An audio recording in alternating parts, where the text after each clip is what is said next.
Hey everyone, and welcome to Nighttime Stories. I'm here to help you drift off into a peaceful sleep.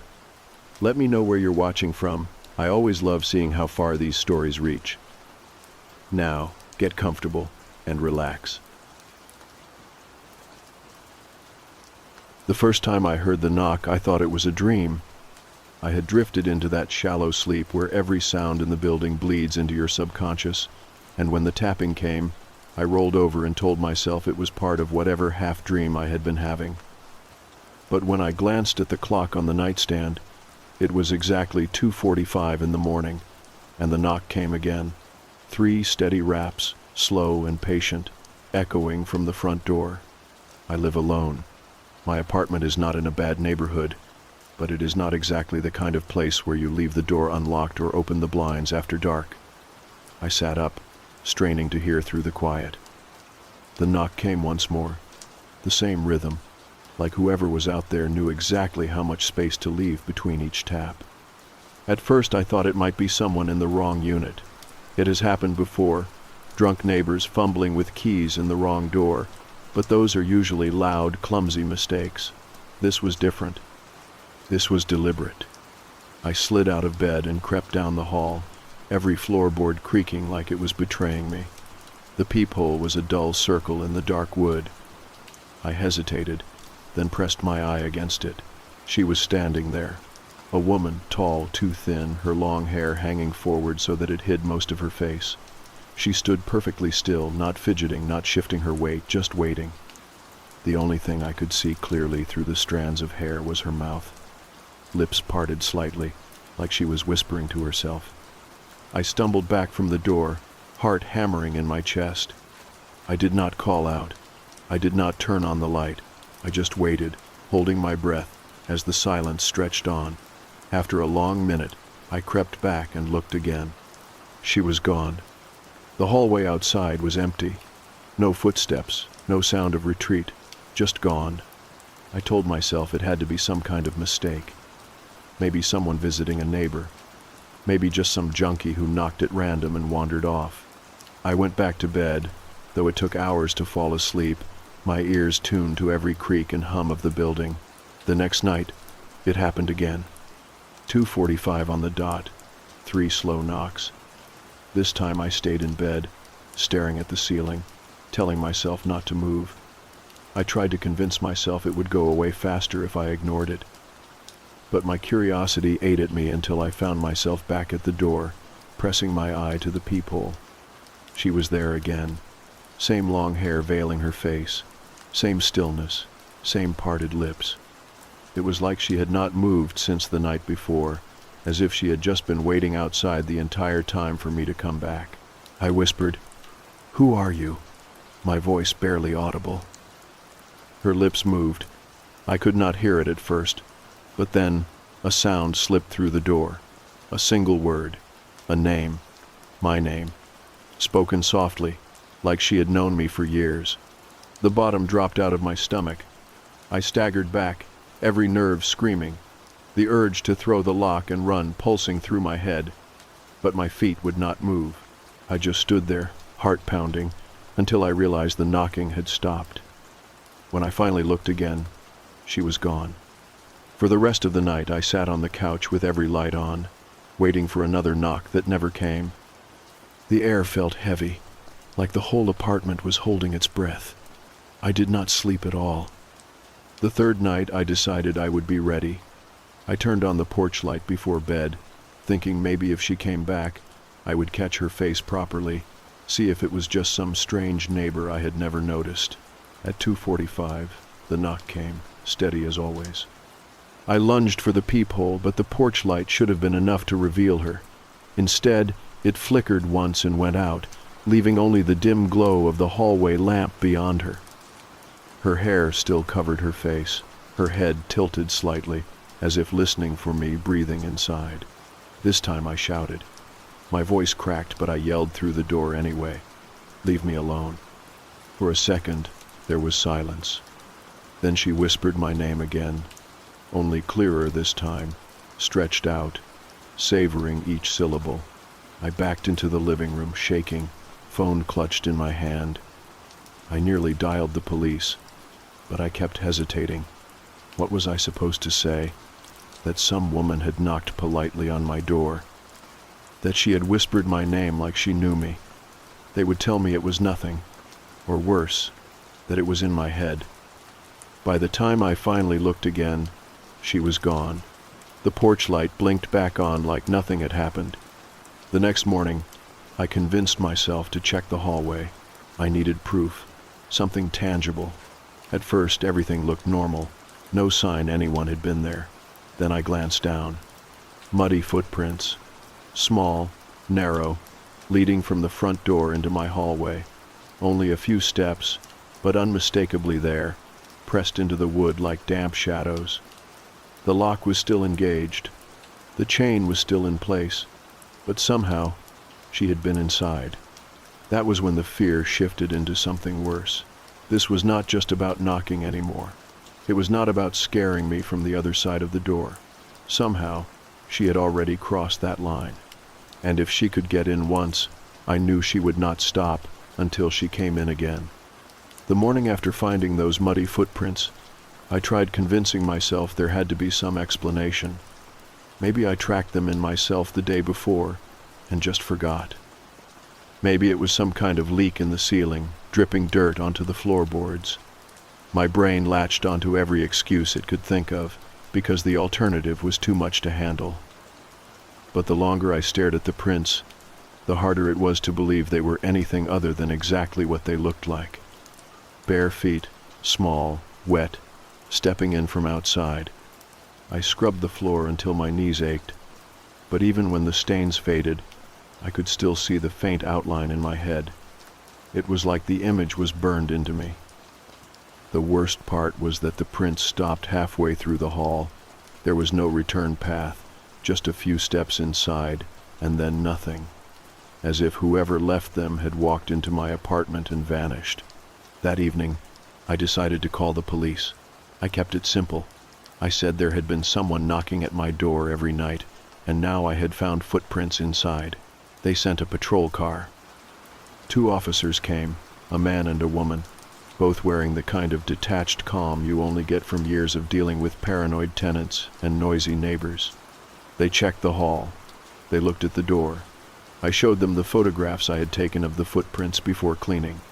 The male officer frowned and said it looked odd, but without any sign of forced entry, there was not much they could do.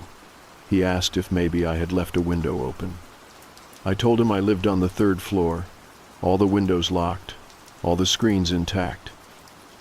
The female officer gave me a polite smile and said, "Sometimes stress makes people imagine things." That word stuck with me long after they left. Imagine. The second night after that, I told myself I would stay up and wait for her. I made coffee, left all the lights on, sat on the couch facing the door. Around 2:30, I started to get restless. My eyes kept darting to the clock. When it finally clicked to 2:45, the knock came. 3 taps, slow, patient. I was already staring at the door when it happened, and the sound rattled through me like a hammer. I forced myself to get up, every muscle in my body screaming to sit back down. I pressed my eye to the peephole. She was there. The same woman, the same hair draped over her face, the same posture of waiting. But this time, when I leaned close, her head tilted slightly, like she knew I was watching her. I whispered through the door, "What do you want?" Her lips moved, no sound at first. Then, faint, almost like breath against my ear, she said, "Let me in." I jumped back. I shouted at her to go away. The knocking started again, harder this time, pounding instead of tapping. The entire door shook in its frame, though the lock and chain rattled but held. My heart was going so fast I thought it would stop. Then, as suddenly as it started, the noise ceased. I crept back to the peephole. Empty hall. I sat down on the floor against the wall, shaking. I do not know how long I stayed there, but when I finally stood up, the sun was already coming through the blinds. The next morning, the bathroom mirror was fogged over. I had not taken a shower. I had not even run the tap. But across the glass, written in clear lines through the mist, were 3 words. Let me in. That broke something in me. I stopped pretending this was just some stranger with a sick sense of humor. No one had been in the apartment, no one living, anyway. I called off work, sat at the kitchen table staring at that mirror for hours, wondering if I should just pack my things and run. But where would I go? What if she followed? That night, I tried something new. Instead of waiting in the living room, I stayed in my bedroom with the door locked. I figured if I could not hear the knock, maybe it would not happen. Maybe ignoring her completely would make her lose interest. But at 2:45, the sound came anyway. Not from the front door this time, from my bedroom window. 3 slow taps against the glass. I sat up in bed, blood rushing in my ears. The curtains were drawn, but the shape behind them was unmistakable. A figure, tall, standing right outside, even though I was on the 3rd floor. I could see the faint outline of her hand pressing against the fabric. I could not move. My body locked up as the tapping continued, steady, insistent. Then, in the silence between the knocks, a voice whispered through the glass. My name. I screamed. I do not even remember deciding to. It just ripped out of me. The sound seemed to break the moment. The silhouette faded. The pressure on the curtain lifted. When I finally pulled the fabric back, the window was empty. No footprints on the sill this time, but I knew she had been there. The following day, I barely functioned. My coworkers noticed, but I brushed them off. How could I explain? At lunch, I overheard one of them talking about local legends, urban myths, that kind of thing. I almost interrupted, desperate to ask if anyone had ever heard of a woman who knocked, a woman who whispered names through doors and windows, but I kept my mouth shut. Something told me speaking about her out loud only made her stronger. That night, I tried barricading the door. I stacked furniture, wedged a chair beneath the handle. I even sprinkled salt along the threshold, some half-remembered trick from childhood ghost stories. When 2:45 rolled around, I sat there clutching a kitchen knife, waiting. The knock came, louder than ever, shaking the frame, rattling the pictures on the walls. My barricade trembled, but the door held. Then came the voice, right against the wood. Let me in. I pressed my hands to my ears, tears streaming down my face. The pounding went on and on until I thought the wood would splinter. Then, silence. When I dared to look, she was gone. But when I turned back toward the living room, I froze. Every mirror in the apartment was fogged over. Bathroom, closet door, even the small decorative one in the hall. And on every single one of them, the same words scrawled through the mist. Let me in. I started leaving the lights on in every room. It made the apartment glow like a lantern from the street, but I did not care. Darkness felt like an invitation, like the moment the shadows thickened, she would find a way through. Sleep barely came, and when it did, I would jolt awake from dreams that felt too close to real. Dreams where I was standing at the door, staring through the peephole, only to find her face pressed against the glass from the inside. By the end of that week, my nerves were shot. I tried to tell myself again and again that it was a prank, that maybe some local kids had heard I lived alone and were having their fun with me. But every time I tried to build that excuse into something believable, I ran headfirst into the same brick wall. How do kids get footprints into a locked hallway? How do they fog up every mirror at once without me hearing? How do they whisper my name through a window 3 stories up? The next time she came, I dialed the police while the knocking was still happening. The dispatcher's voice was flat, clearly unimpressed with the words tumbling out of me. But I stayed on the line until the pounding stopped, and eventually another patrol car pulled up outside. 2 different officers this time. They checked the hallway, the stairwell, even the street outside. Nothing. They came back with their notepads and asked if I had been drinking, if I was under any medication. I could hear the doubt in their voices, the same weary tone they had probably used 100 times before. I told them about the muddy footprints, about the writing on the mirrors, about the whispers through the window. They exchanged a look. One of those quick glances people give when they are already deciding not to believe you. The male officer said maybe I was under stress. The female officer told me to install a security camera if it would make me feel better. They left soon after, and the hollow sound of their boots retreating down the hall left me more alone than before. So I bought a camera, one of those motion-activated kinds that sends a notification straight to your phone. I set it up across from the door, angled perfectly at the entrance. That night I sat up in bed staring at the feed. At 2:45, right on time, the alert buzzed. I forced myself to look. The video showed her standing in front of the door, still, waiting, her hair falling across her face, her head slightly tilted. The knock came, and the camera caught the exact motion of her hand rising and falling. For a long time she just stood there. Then, as if she knew she was being watched, her head turned slowly, and for the first time I saw more of her face. Pale skin, eyes that looked too dark, too deep, as if they had been dug out rather than set in, and her mouth. She smiled, wide and unnatural, lips cracking at the edges. Then the video cut to static. I stared at the frozen image until my phone screen dimmed. When I replayed it, the feed skipped straight from her standing at the door to an empty hallway. The recording of her face, that smile, was gone. The next morning the camera itself was on the floor, still plugged in, still functional, but knocked from its perch like someone had slapped it aside. The door was locked. The chain was still latched. That day, exhaustion finally caught up with me at work. I nodded off at my desk, jerking awake when my coworker touched my shoulder. She gave me a worried look, asked if I was okay. I told her I had not been sleeping well, left it at that. I could not tell her the truth. That night, the knocking did not come. At first I thought it meant she was gone. I sat on the couch, staring at the door, waiting for the 3 raps that never came. I even let myself hope for a second that maybe ignoring her, refusing to acknowledge her, had worked. But then the bathroom light flicked on by itself. I crept down the hall, every hair on my body standing on end. The mirror was fogged again, though I had not used the shower, and across it, written larger than ever, were the same 3 words. Let me in. I pressed my hand against the glass. It was ice cold, colder than it should have been. Then, faintly, a knock echoed behind the mirror. 3 slow raps, coming from the other side of the wall. I stumbled back, nearly slipping on the tiles.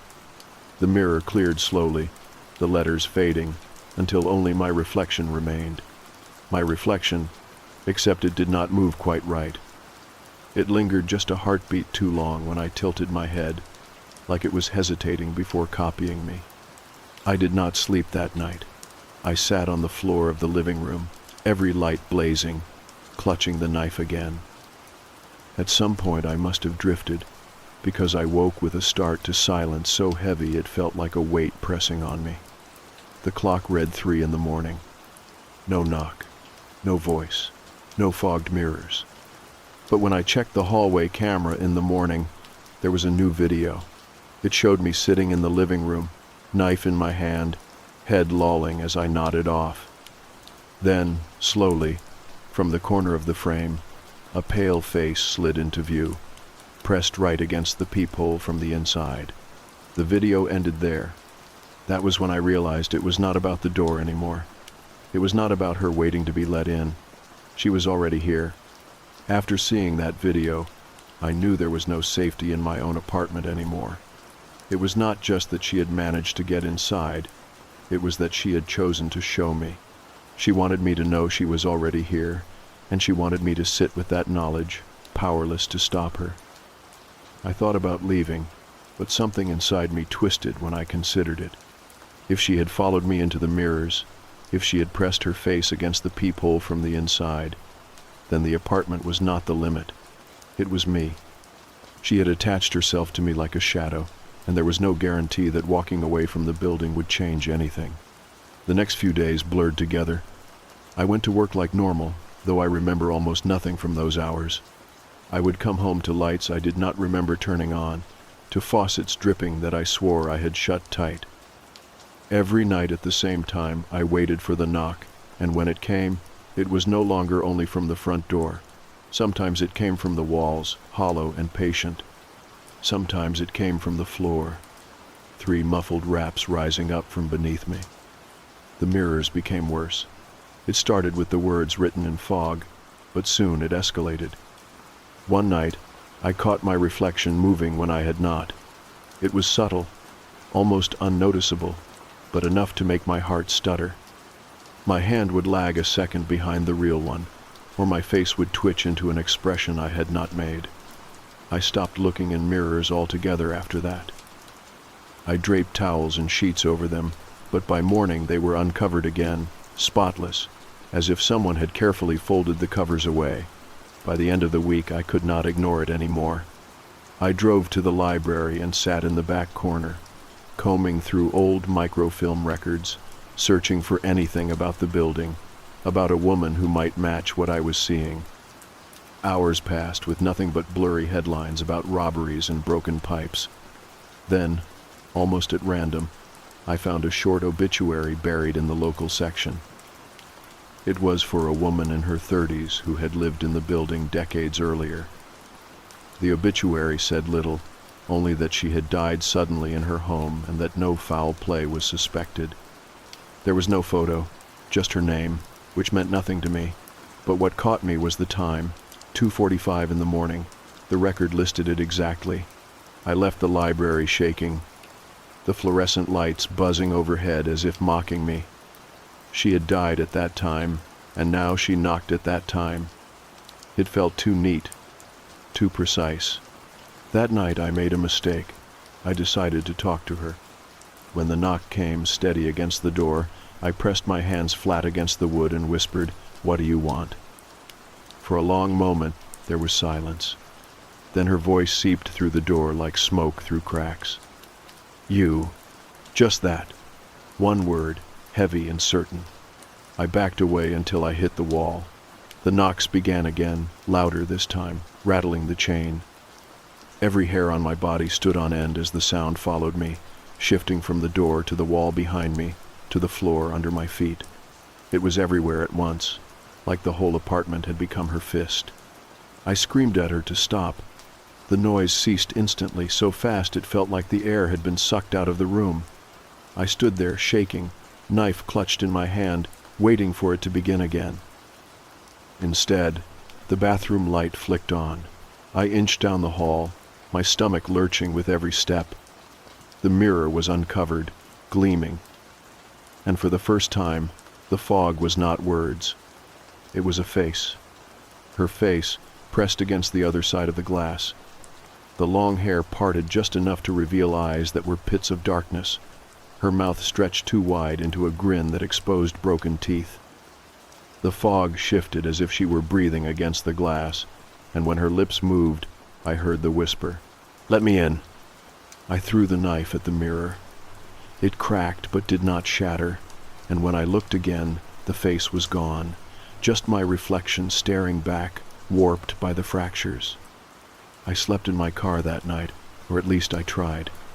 Every time I closed my eyes, I saw her face in the rearview mirror, watching from the back seat. I drove aimlessly through empty streets until the sun rose, then dragged myself back to the apartment like a coward. The days that followed felt unreal. My coworkers' voices blurred, their faces melted into the background. My world shrank to 2 things, the apartment and her. Every night the same knock, every night the same words, every night the same face hovering closer, closer, as if waiting for the moment I would break and open the door. Then, one night, the knock did not come. 2:45 passed in silence. I sat frozen on the couch, staring at the door, half relieved and half terrified. The silence stretched on, until the relief curdled into dread. I crept to the peephole, my stomach turned to ice. Her face filled the glass, not outside, inside. Her eyes were inches from mine, staring directly back through the peephole, her mouth twitching as if trying to form a smile. My scream stuck in my throat as the air around me grew heavy, pressing against my chest. When I pulled back, the hall was empty. The apartment was silent, But I knew now she did not need the door. She did not need permission. She was already here. After the night I saw her face through the peephole from the inside, something in me cracked. It was no longer about whether I believed she was real. Belief had stopped mattering. She was here, and every choice I made now revolved around her. Eat fast, because she will start knocking soon. Leave the lights on, because she hates the light. Do not check the mirrors, because she uses them to smile at me. My life collapsed into a rhythm built around fear. I stopped going to work. I told my boss I was sick, then stopped answering her calls altogether. Groceries piled at the door because I was too afraid to step into the hallway long enough to collect them. My fridge was empty, so I ate dry cereal straight from the box and lukewarm tap water. I hardly noticed. All that mattered was the waiting. The strangest part was how ordinary the world outside continued to look. I would sometimes peek through the blinds at passing cars, at neighbors carrying bags of laundry or walking dogs, and it struck me how absurd it was. They went about their lives as though this thing had not claimed me, as though nothing monstrous had pressed its face against the glass inches from where I slept. The knocks did not stop. Every night at the same time, always 3 raps, always deliberate, always meant for me. But now they came from everywhere. From the kitchen cabinets, from the walls behind the bed, from inside the closet. Each knock felt like a countdown, like she was reminding me how much longer I had before she got tired of waiting. The mirrors were the worst. I tried covering them again with blankets and towels, but every morning I woke to find them uncovered, spotless, like someone had smoothed them lovingly with a cloth. I could not avoid them anymore. Each time I walked past, I braced myself. My reflection lagged. Sometimes it smiled when I did not. Sometimes it pressed its hand against the glass a moment before I raised mine. Once, when I stumbled into the bathroom half asleep, I found the reflection standing perfectly still while I moved. Only when I leaned in close did it slowly, deliberately, tilt its head to match mine. I screamed until my throat burned and then slammed the mirror with my fist. The glass cracked but did not shatter, and in the fractured lines her face lingered for a second too long before disappearing. I thought about running again, packing up, leaving everything behind. But the memory of her at my niece's window, the muddy prints that followed me to my sister's house, kept me rooted. I could not outrun her. She had not tied herself to the apartment. She had tied herself to me. That realization settled like a stone in my chest. On the 5th night after the peephole, I set up a chair facing the front door. I was too tired to fight it anymore, too tired to pace or scream or throw knives at mirrors. I decided if she wanted me, she would have to come through the door herself. I sat there with the knife across my lap, my hands shaking from lack of sleep and too much fear. At 2:45, the knocking started. 3 raps, calm and steady, like always. I stayed in the chair, staring at the door. My mouth was dry. My body felt heavy, like my bones were filling with lead. The knock came again, louder this time. The chain rattled. The wood trembled. My throat worked to form words, but nothing came out. I just sat there, waiting. Then the whisper seeped through. "Let me in." I closed my eyes. For the first time since this started, I whispered back, "No." Silence. Then laughter, low and broken, spilling through the cracks in the door. Not a joyful laugh, but something twisted, like the sound of a voice that had been silent too long.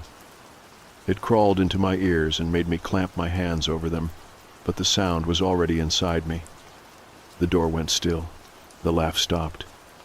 I looked up slowly, dreading what I would see. Through the peephole, nothing.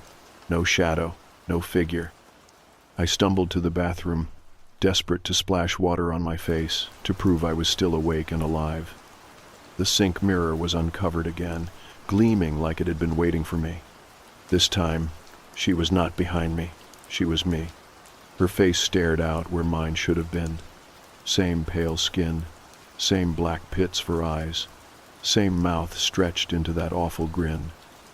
My hands flew to my cheeks, but in the mirror they stayed still, resting calmly at my sides. Her mouth moved slowly, deliberately, and though no sound came from the glass, I heard her voice all around me. "Your turn." I smashed the mirror with the knife. Shards fell across the sink and floor, glittering in the harsh bathroom light. My reflection fractured into 100 pieces. For a moment, the pieces just showed me, broken and terrified.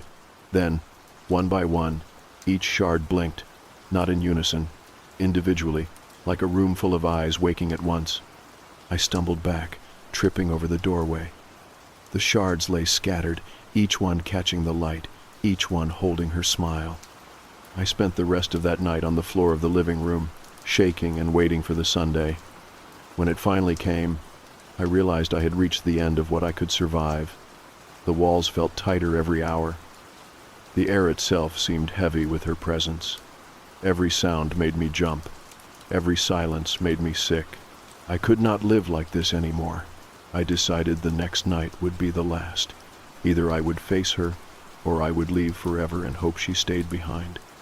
That day, I cleaned the apartment like I was preparing for company. I threw out the trash, washed the dishes, folded the blankets. I left every mirror uncovered, every light burning. I wanted no excuses, no ways to hide. When the clock struck 2:45, I sat down in front of the door again, empty-handed this time. No knife, no salt, no childish tricks, just me and her. The knock came.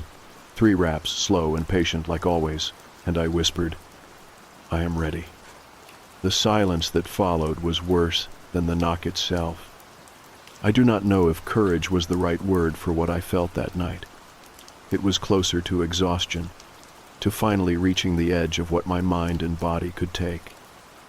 Fear had drained me, hollowed me out, left nothing but a thin shell.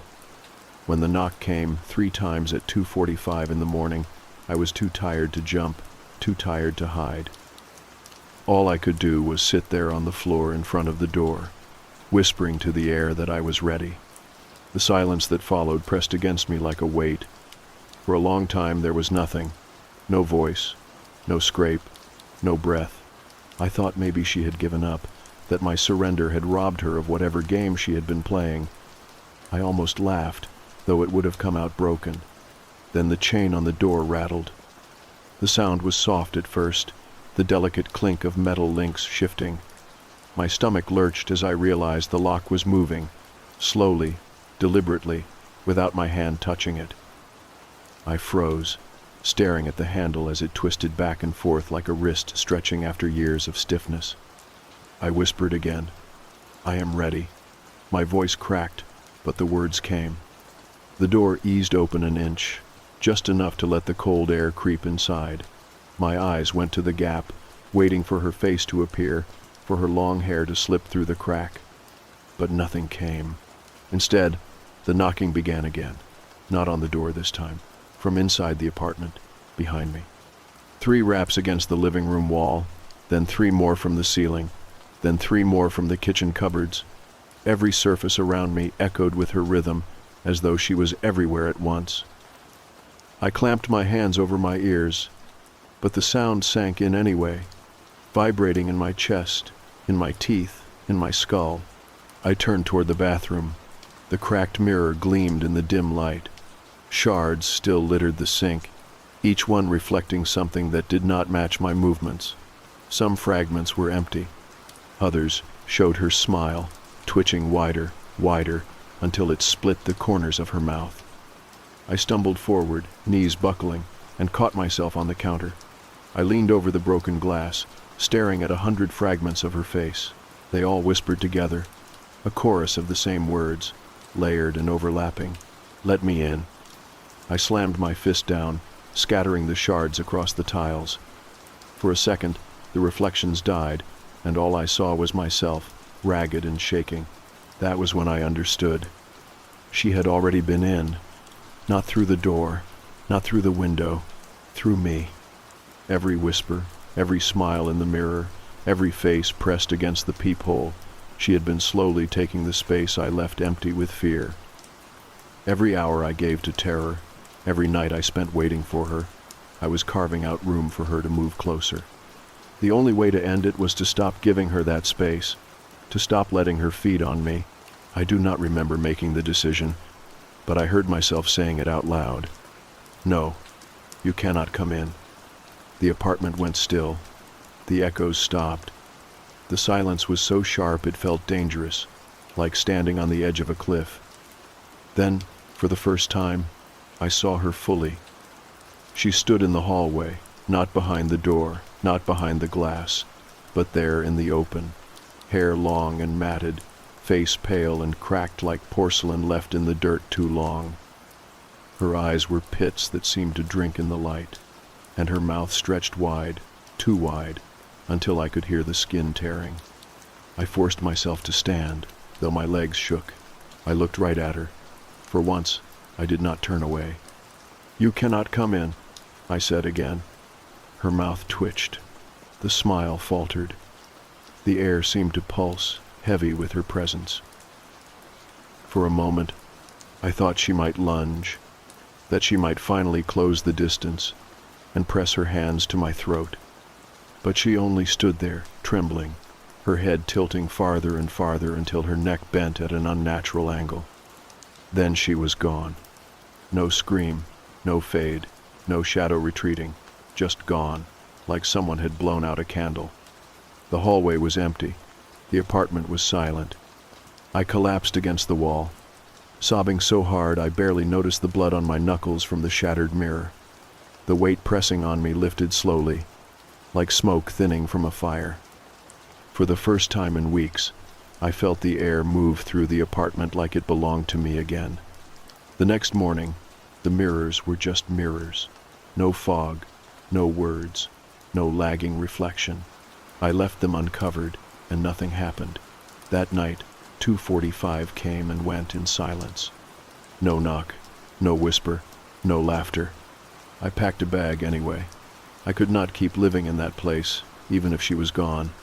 The walls were too full of memory, the air too thick with what had already happened. I moved to a new apartment across town. A building with bright hallways, big windows, and neighbors who smiled when they passed. It has been weeks now.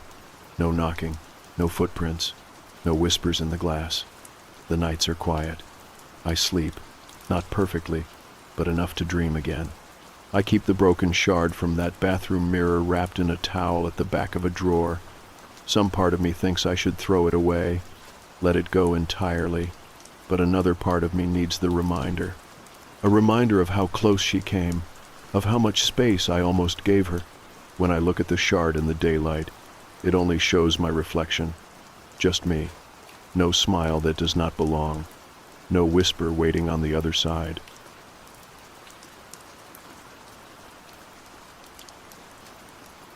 I know how this sounds, and honestly, I almost didn't post this. But I guess sometimes you just need to get it out there, even if it sounds crazy. It started when I was 9 years old, waiting for the school bus every morning in my neighborhood in Salt Lake City. There was this man. He always wore the same blue coat, and no matter where I looked, he was there. Just standing, watching, but never close enough to scare me outright. More like a shadow on the edge of my vision. I told myself it was nothing at first, just some random guy, but the feeling never went away. The odd thing was, he never did anything. No words, no gestures, no attempts to approach me or anyone else. Just that same coat, the same tall frame, and those eyes, hard to describe, but I remember feeling like they could see right through me. I told my parents once, and they told me to stop imagining things. At school, teachers shrugged it off too, and other kids didn't see him, or maybe they just didn't care. But I did. Every morning, that man was there. When my family moved when I was 12, I thought maybe I could leave him behind, that maybe changing neighborhoods would make him disappear, but he didn't. Not long after we settled into our new house, I saw him again, standing across the street, looking right at our front door. I blinked, and he was gone. I ran inside, heart racing, trying to convince myself I was just tired or stressed. But deep down I knew.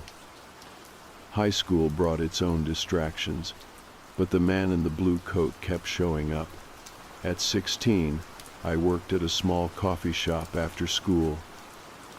One evening, locking up alone, I looked out the window and there he was, standing in the shadow of a streetlight across the road.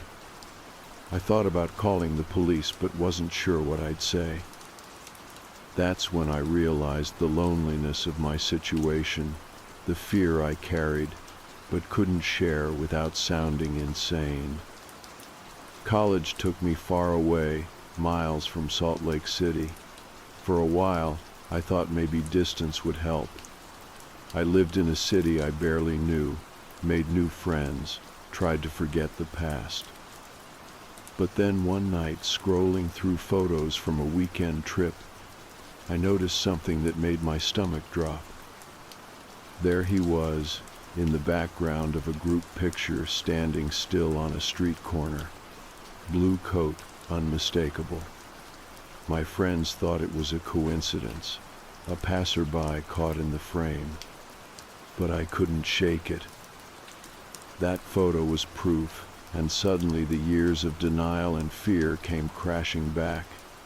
I started keeping a journal, writing down every sighting, every feeling of being watched. The nights were the worst.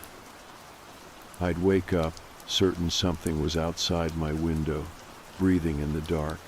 I felt exhausted, trapped in a nightmare that never ended. When I met my husband, I hoped the fear would fade. Having someone who loved me should have been enough to feel safe.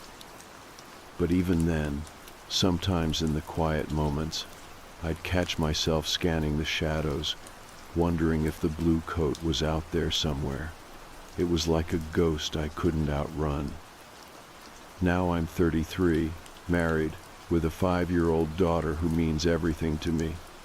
This morning, she came into the kitchen, her small face serious and scared. "Mom, there's a man in a blue coat standing across the street," she said. My heart stopped. I looked out the window, but no one was there. I wanted to tell her it was just her imagination, but the fear I've carried for years told me otherwise. The way she described him, silent, watching, never moving it, was exactly what I'd seen since I was a kid. I'm terrified, honestly, not just for me anymore, but for her. What kind of life is this when you feel watched by something that has followed you across cities, years, and time? Sometimes I wonder if it's a real person obsessed with me, a stalker so patient and careful he's stayed hidden all these years. Or maybe it's a curse, something passed down through my family, a shadow repeating itself in my life and now my daughter's. Or maybe my mind has twisted memories and fears into something darker than reality. I don't know the answer. I only know I can't ignore it anymore. For the past 24 years, this blue coat has been a silent presence, always just out of reach, but impossible to forget. And now it's part of my daughter's world, too. I'm sharing this because I'm scared, but also because maybe someone else out there knows this feeling. Maybe someone else has felt watched or followed by something that won't let go. I don't have answers yet. I just want to be heard. After my daughter told me about the man in the blue coat standing across the street, I couldn't shake the feeling that this wasn't just something from my past. It had crossed over into my present, into my family's life. For years, I'd tried to ignore it or explain it away as paranoia or imagination, but hearing it come from her scared me in a way nothing else had. It was like a slow, creeping cold that settled deep in my chest. That day, I kept looking out the windows, trying to catch a glimpse of him, but the street was empty. Just normal sounds of neighbors, cars passing, and birds chirping. Still, I couldn't convince myself the blue coat was gone. The silence felt unnatural, as if it were holding its breath. I wanted to tell myself it was nothing, just some guy in a blue jacket who happened to be outside, but I knew better. That coat was a symbol of fear, a constant reminder of something I had tried to bury for years. I wanted to talk to my husband about it, to make him understand the weight I was carrying. When I finally did, his reaction was quiet. He didn't dismiss me, which I appreciated, but he didn't have answers either. He said maybe it was a coincidence, someone wearing a blue coat in our neighborhood. That maybe I was seeing patterns where none existed. Part of me wanted to believe him. I wanted to believe that maybe I was just tired or stressed from work and parenting. But then I remembered all the times I'd seen that same coat, in different cities and years apart, how it followed me quietly, never threatening but always there. It felt impossible to ignore. That night, lying awake in bed, I couldn't stop thinking about how long this had been going on. Years of fear, worry, and watching over my shoulder. I felt tired, worn down by the constant vigilance. The darkness in the room pressed in around me as memories flashed through my mind, seeing that tall figure in the distance, feeling his gaze like a weight on my back. I started keeping a small notebook by my bed, jotting down every sighting, every feeling. Sometimes I caught glimpses of something blue out of the corner of my eye when I was walking home. Other times I heard the soft shuffle of footsteps that stopped when I turned around. It was like a ghost that refused to rest. The next day, I showed my husband the photos I had taken. Over the years, the blurry shadows in the background, the faint shape in the corner, wearing that unmistakable blue coat. He looked at them with a mix of concern and skepticism. It was hard to explain years of fear through blurry images, but they were all I had. I reached out to a private investigator, someone who specialized in missing persons and odd cases. I wasn't sure what I expected, but I hoped he could help me find some answers. The idea of someone watching me for decades was terrifying, and I needed help. The investigator was patient and listened without judgment. He asked detailed questions about every sighting, every feeling. We went through my notebook and photos together. He told me that cases like mine were rare but not unheard of. Some people were stalked for years by strangers who never made contact, and others were haunted by shadows from their pasts that defied explanation. He promised to look into it and see if there were any reports of a man in a blue coat following or watching people in the cities I had lived in. He warned me it might be a long and frustrating process, but said he would do his best. While waiting for updates, I tried to focus on my family, but my daughter's words and the memories of the blue coat kept pulling me back. She was so young, and I hated that she was scared. One evening, she asked me if the man in the blue coat was a ghost. I didn't have an answer. I told her I would protect her, and that no one would hurt her. The fear was no longer just mine. It was ours. One night, I left the cameras on around the house, hoping to catch something. The footage was mostly normal trees swaying in the wind, cars passing by. Then, around midnight, a figure appeared near the edge of the yard. It was tall, still, and unmistakably wearing a blue coat. The image was grainy, but it was enough to confirm what I already feared. Watching the footage made my stomach turn. I had proof. But what good was proof if no one would believe me? I debated calling the police, but worried about being dismissed or worse, laughed at. The investigator suggested contacting local authorities with the footage, but he also warned me that without more evidence or a direct threat, they might not act. The system wasn't always designed to handle something like this, a silent watcher who didn't speak, didn't follow directly, but never left. I started taking self-defense classes, not because I expected to face the man, but because I wanted to feel stronger. It helped to have something to control, something tangible I could do to protect myself and my daughter. Days turned into weeks, and the investigator found some leads. Reports from different states mentioned sightings of a man in a blue coat near schools, workplaces, and residential areas. The descriptions matched mine, and in some cases, the man seemed to be watching families like mine. Some of the people who reported him tried to confront him or move away, but the sightings continued. It was like he was a ghost, a shadow bound to follow certain people, or maybe even certain bloodlines. I thought about my own family history and asked my parents if anyone in our family had ever felt watched or had strange experiences. They hesitated, then shared vague stories of unexplained fears and events no one talked about. My grandmother told me about a figure she sometimes saw near their old home, someone who never spoke, but always seemed to be watching.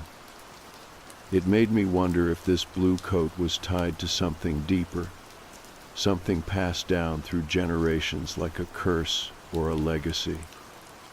All this was overwhelming, but I refused to let it control me. I kept talking openly with my husband and close friends, sharing my fears and the history I was uncovering. Not everyone understood, but it helped me feel less alone. My daughter's drawings of the man in the blue coat started to change. Sometimes he looked sad or lonely, not just frightening. She said he was waiting for something but didn't know how to ask. Her words gave me pause. Maybe this wasn't just a stalker or a threat. Maybe there was something more, a story that needed to be told or a pain that needed to be healed. I didn't know what would come next, but I knew I had to keep going. For her, for myself, and for anyone else who ever felt like they were being watched without reason. Because sometimes the hardest thing is not the fear itself, but finding the courage to face it head on. The private investigator called me one afternoon with news I hadn't quite expected. He said he had located a man who might have some answers. The man lived in a small town not too far from where I grew up, and apparently he had been connected to multiple sightings of the figure in the blue coat. The investigator warned me that this man was reclusive and difficult to approach, but agreed to set up a meeting for us. Part of me was terrified, and part of me felt desperate for any clue that might explain the nightmare that had been my life. When the day came, I drove out to the man's house with a mix of anxiety and determination. The place was isolated, tucked behind towering pines, the kind of spot that looked forgotten by time. The man was sitting on his porch, rocking slowly in an old wooden chair, wearing a worn jacket that wasn't blue, but carried a certain faded weight. His face was lined, eyes sharp but tired, as if he carried decades of stories no one wanted to hear. He didn't greet me with warmth. Instead, he simply nodded and said, "You're the one who's been followed." I nodded back, words caught in my throat. Yes, for as long as I can remember, and now my daughter sees him too. He studied me for a long moment before motioning for me to sit on a bench nearby. The silence stretched between us, thick and heavy with unspoken things. Finally, he began to speak, his voice low and deliberate. "This figure," he said, "has been appearing for generations. Not just you or your daughter, but many before you. It is neither fully alive nor dead. It is a watcher, bound to the bloodline of those who carry an old debt." I felt a chill settle over me, the kind of cold that has nothing to do with weather. "A debt?" I asked, barely daring to breathe. He nodded. "A wrong committed long ago, something left undone. This watcher follows, not to harm, but to remind. Some see it as a curse, others a warning." I tried to process the idea.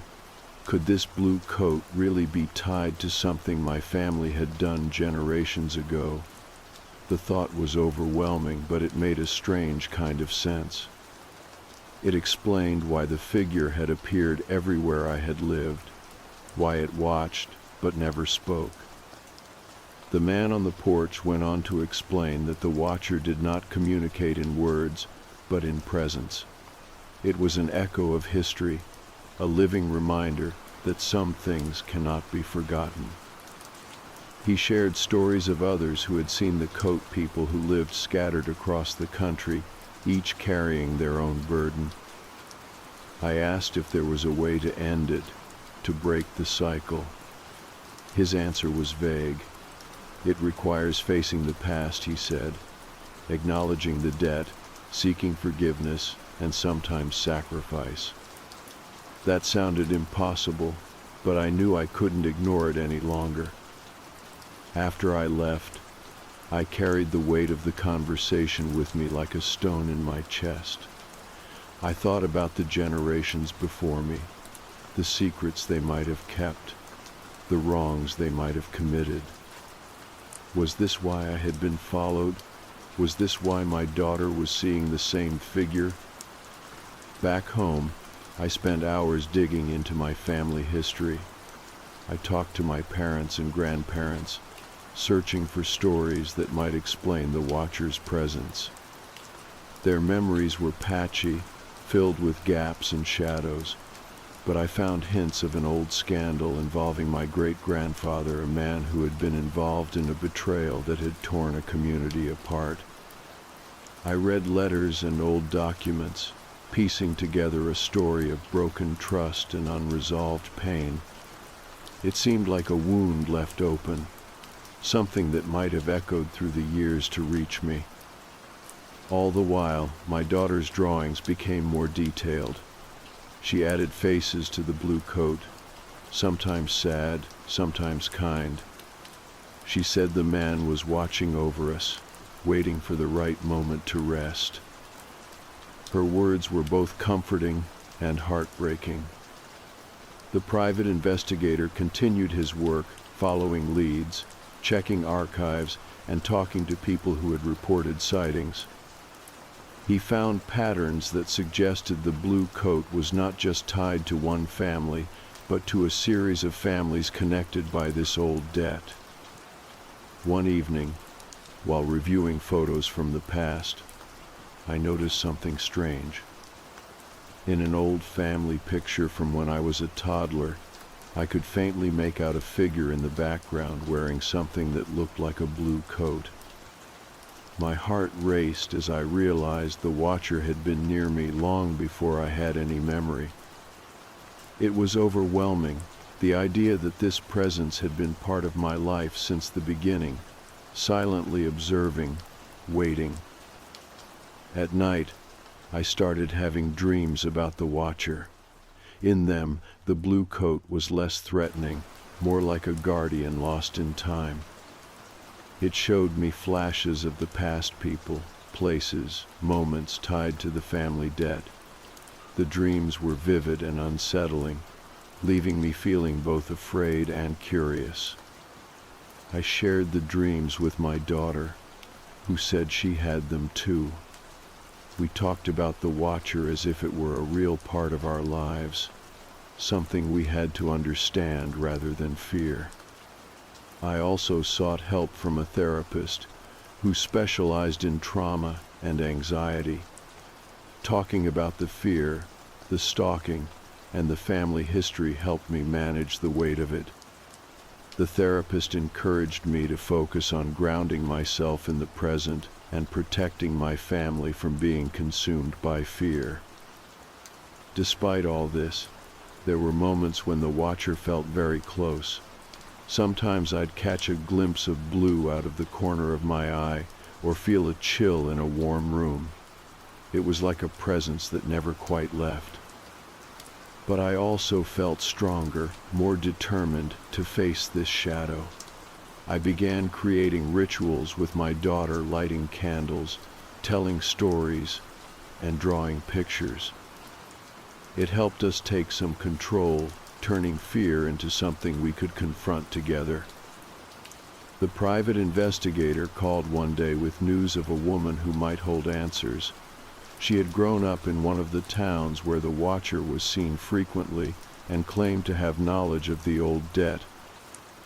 I agreed to meet her, hoping she could shed light on the history I was uncovering. Each step I took toward understanding brought a mix of relief and dread. I was no longer alone in this, but the story was far from simple.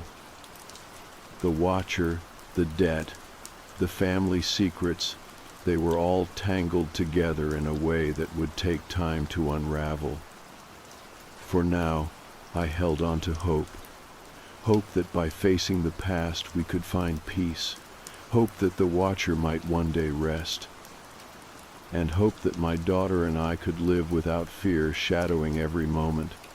Meeting the woman who claimed to know more about the watcher felt like stepping deeper into a shadow I had been trying to avoid my entire life. She was older, maybe in her late 60s, with sharp eyes that seemed to look right through me. We met at a quiet cafe in a small town not far from where she grew up. Her hands trembled slightly as she spoke, but her voice was steady. She told me stories passed down through her family, whispers of a blue coat that followed certain families, a presence tied to a wrong committed long ago. The details were murky, like fragments of a broken mirror, but the core was clear. This watcher was bound to a debt unpaid, appearing to remind those connected to it that the past was not done with them. She mentioned a curse, but not in the way I imagined. It was less about punishment and more about unfinished business. She said that the watcher was a kind of guardian, forced to roam until the debt was acknowledged and balanced. The blue coat was a symbol of sorrow and regret, not malice. Listening to her made me realize how much I had been alone in carrying this burden. This wasn't just my story. It was something shared by others across generations and places. The idea was comforting in a strange way, like I was part of a long thread connecting past and present. She gave me an old journal, worn and fragile, filled with notes and letters from her ancestors. The writing spoke of promises broken, secrets kept, and a hope that someday the debt would be settled. It felt like a map, a guide through a maze of pain and memory. Back at home, I spent hours reading the journal. Each page revealed new pieces of a puzzle I had only glimpsed before. The debt was tied to betrayal within families, acts of selfishness that had ripple effects far beyond their time.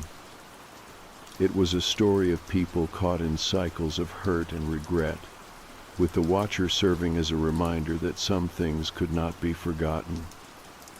My daughter listened to parts of the story with wide eyes.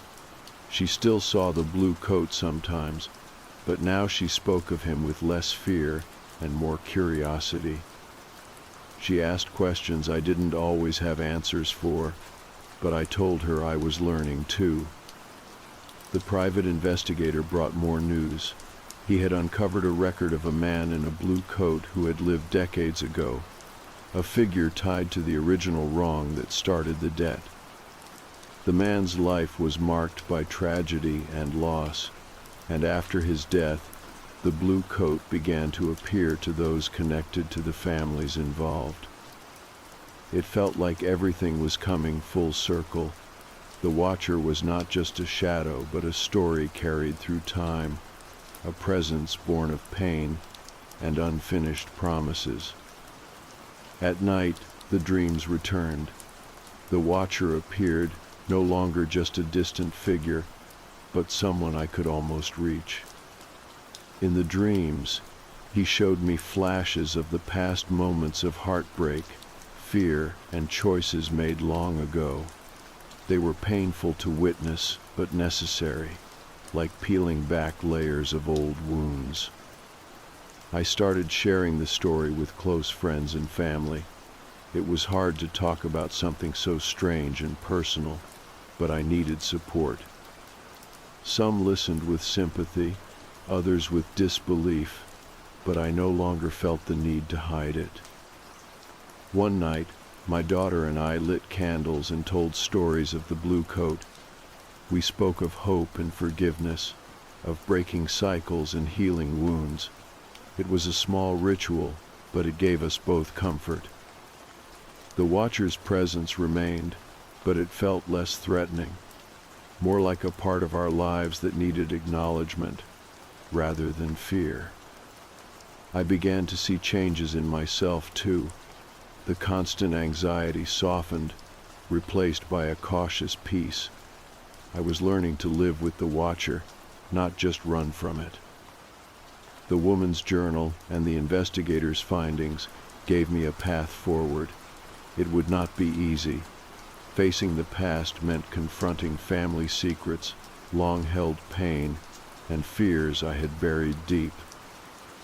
But it was necessary if I wanted to protect my daughter and find freedom. I started reaching out to relatives, asking questions about our family history. Some were reluctant to talk, others were curious, and shared stories I had never heard. It was like opening a door to a room I had been afraid to enter. Through these conversations, I discovered moments of kindness and courage that balanced the darker parts of our history. It gave me hope that the debt could be repaid, that the Watcher could finally rest. Despite this progress, there were still moments of fear. Sometimes when I was alone, I felt the weight of those watching eyes. Shadows moved at the edge of my vision, and the chill of the blue coat lingered in the air. I knew the Watcher was patient. It could wait for as long as it needed, and so could I. I promised myself I would keep moving forward, no matter how hard it got, for my daughter, for my family, and for the hope of breaking free. One evening, as we sat together after telling stories, my daughter looked up at me with a small smile and said, "Maybe he just wants to be friends." Her innocence was a reminder that fear could be transformed into understanding. The Watcher was still here, but maybe, just maybe, so was the chance for peace. After our talks and the rituals, I thought maybe things would calm down. Maybe the Watcher would ease off, or at least fade into the background. But life has a way of reminding you that some things aren't so easily escaped. One late afternoon, while I was picking my daughter up from school, I noticed him again, the man in the blue coat, standing at the edge of the playground, just watching, not moving, not approaching, just observing like he always had. My stomach twisted into knots. I wanted to pull my daughter close, to tell her not to look, but she was calm, almost curious. I felt a strange mix of protectiveness and resignation. This figure had been part of our lives for so long, part menace, part mystery, that I wasn't sure how to face it anymore. That night, I told my husband about the sighting. We talked long into the early morning, trying to piece together what this presence meant and what we could do. He reminded me that while fear is powerful, Knowledge and action are stronger. We agreed that ignoring it wasn't an option anymore. The next day, I called the private investigator. I needed answers, or at least guidance. The investigator suggested looking into the original source of the debt more deeply. He recommended a historian who specialized in local family histories and curses, someone who might understand the nuances of these old stories. We scheduled a meeting with the historian, a woman with a quiet presence and deep knowledge of the area's past. She explained how old debts and promises could manifest in stories, rituals, and even in people's lives. She talked about the idea of ancestral memory, how the past lingers in families, shaping their present. She didn't dismiss the Watcher as just superstition.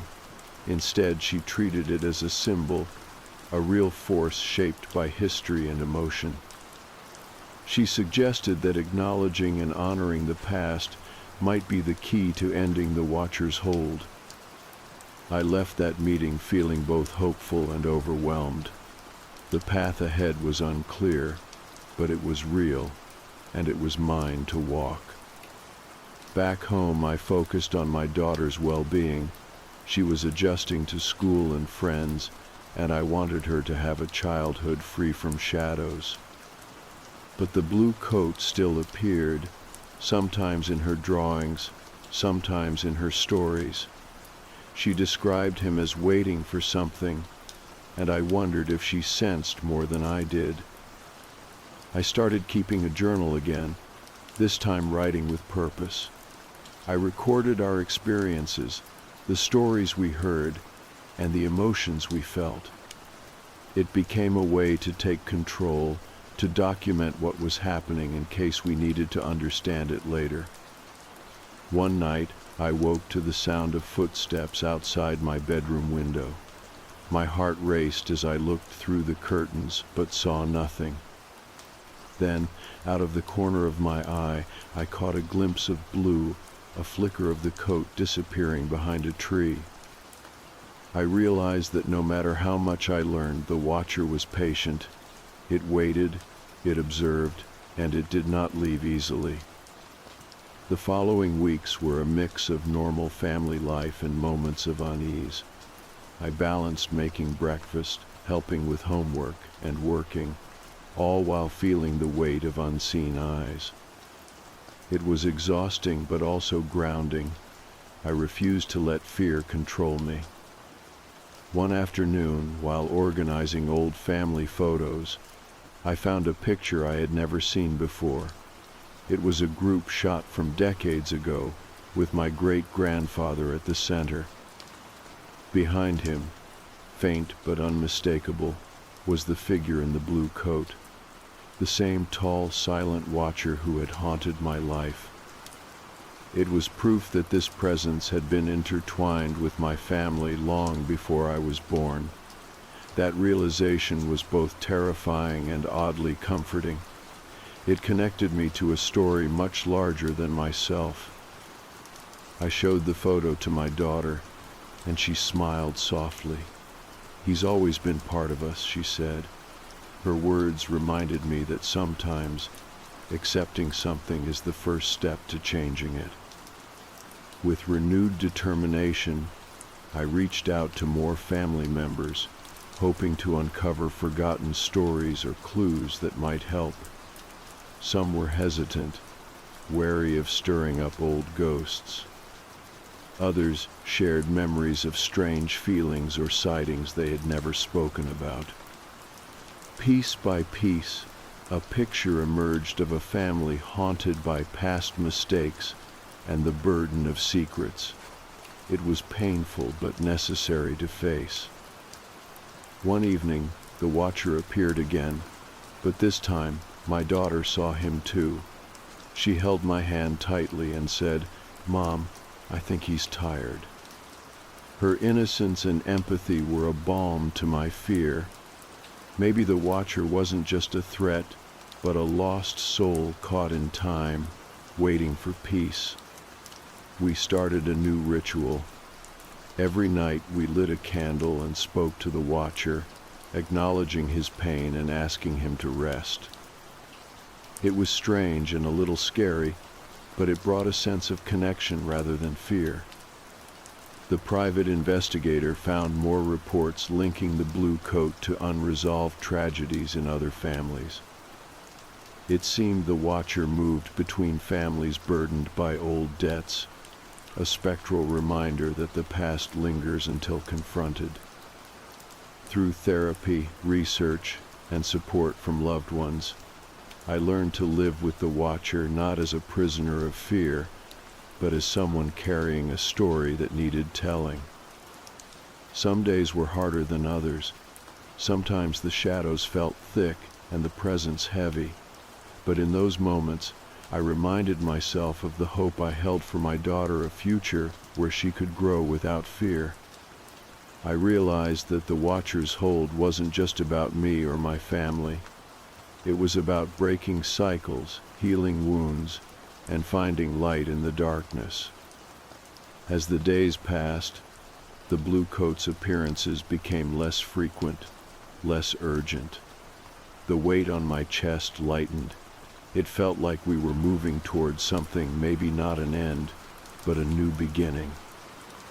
One night, as I tucked my daughter into bed, she whispered, "I think he's saying goodbye." Her words filled me with a bittersweet hope.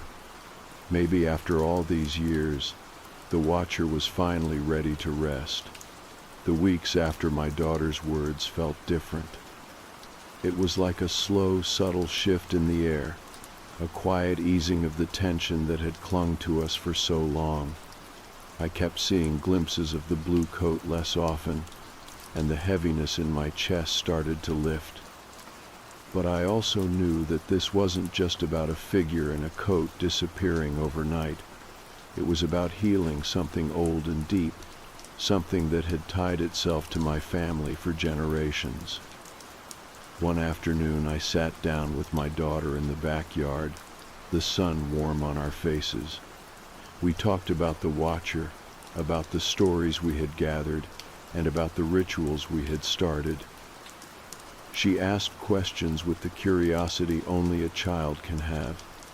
"Do you think he's finally happy?" she said, twisting a blade of grass between her fingers. I smiled softly and said, "Maybe he is. Or maybe he's just ready to rest now." That night, I lit the candles we always kept by the window. My daughter held my hand as we spoke quietly, asking for peace, for forgiveness, for the chance to move forward. It was a simple act, but it felt powerful, a way to close the chapter on years of fear and uncertainty. The next morning, I woke to an unusual quiet. The usual sounds of the neighborhood were there, but something felt lighter. I looked out the window and didn't see the familiar silhouette of the blue coat waiting across the street. For the first time in decades, it was gone. I felt a strange mix of relief and sorrow. The watcher had been a constant, a shadow tied to the past, but it was also a reminder that the past never really leaves us until we face it. Over the following months, life began to settle into a new rhythm. The nights were quieter, my daughter laughed more freely, and I could finally breathe without that weight pressing down. The blue coat was no longer part of our daily lives. I continued to explore my family's history, piecing together the stories that had once been hidden. I reached out to relatives, wrote down what I learned, and shared the lessons we had all carried for too long. It was a way to honor the past and make sure it did not control the future. The private investigator remained in touch, telling me about other families with similar stories, other watchers tied to debts and memories. It was comforting to know we were not alone, that healing was possible even when the past seemed too dark to face. One day, while walking with my daughter through a nearby park, she stopped and pointed to a figure in the distance. It was a man in a blue jacket, but this time there was no fear in her eyes. Instead, she smiled and waved. I followed her gaze and realized that the man was simply another person enjoying the afternoon, unaware of the story his coat might carry. I squeezed my daughter's hand and felt a surge of gratitude. We had moved beyond the shadow, beyond the watcher, into something new. I think the most important thing I learned through all this was about the power of facing fear together. My daughter and I had shared something that could have broken us, but instead, it brought us closer. We learned that some things from the past will follow us, but they do not have to define us. When I look back now, I realize how much strength it took to live with this presence, to seek answers, and to hold on to hope. It wasn't about defeating a ghost or running away. It was about understanding, acceptance, and love. I no longer see the watcher as something to fear. I see it as a symbol of the ties that bind us, the stories that shape us, and the healing we are all capable of. My daughter still draws pictures of the man in the blue coat from time to time, but they are no longer frightening. Sometimes he is smiling, sometimes he is just standing quietly, watching over us from a distance. And maybe that is how it is meant to be. Life is a mix of light and shadow, of joy and pain. We carry our histories with us, but we also carry the power to change the story. So now, when I see a figure in a blue coat from across the street, or in the background of a photo, I do not freeze or panic. I remember what we have learned. I breathe deeply and remind myself that fear is only part of the picture. Because in the end, we are more than our fears. We are more than the watchers in the shadows. We are the ones who choose to keep moving forward. And that is the real story.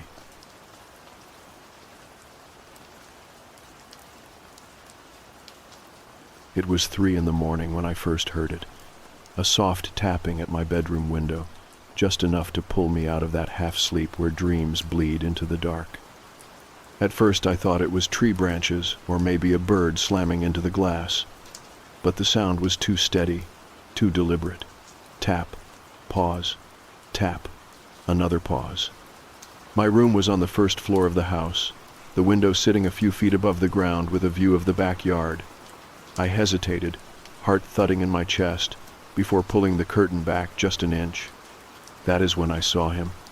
A boy, no older than maybe 8 or 9, standing barefoot in the grass, his thin frame lit by the wash of the security light that clicked on with motion.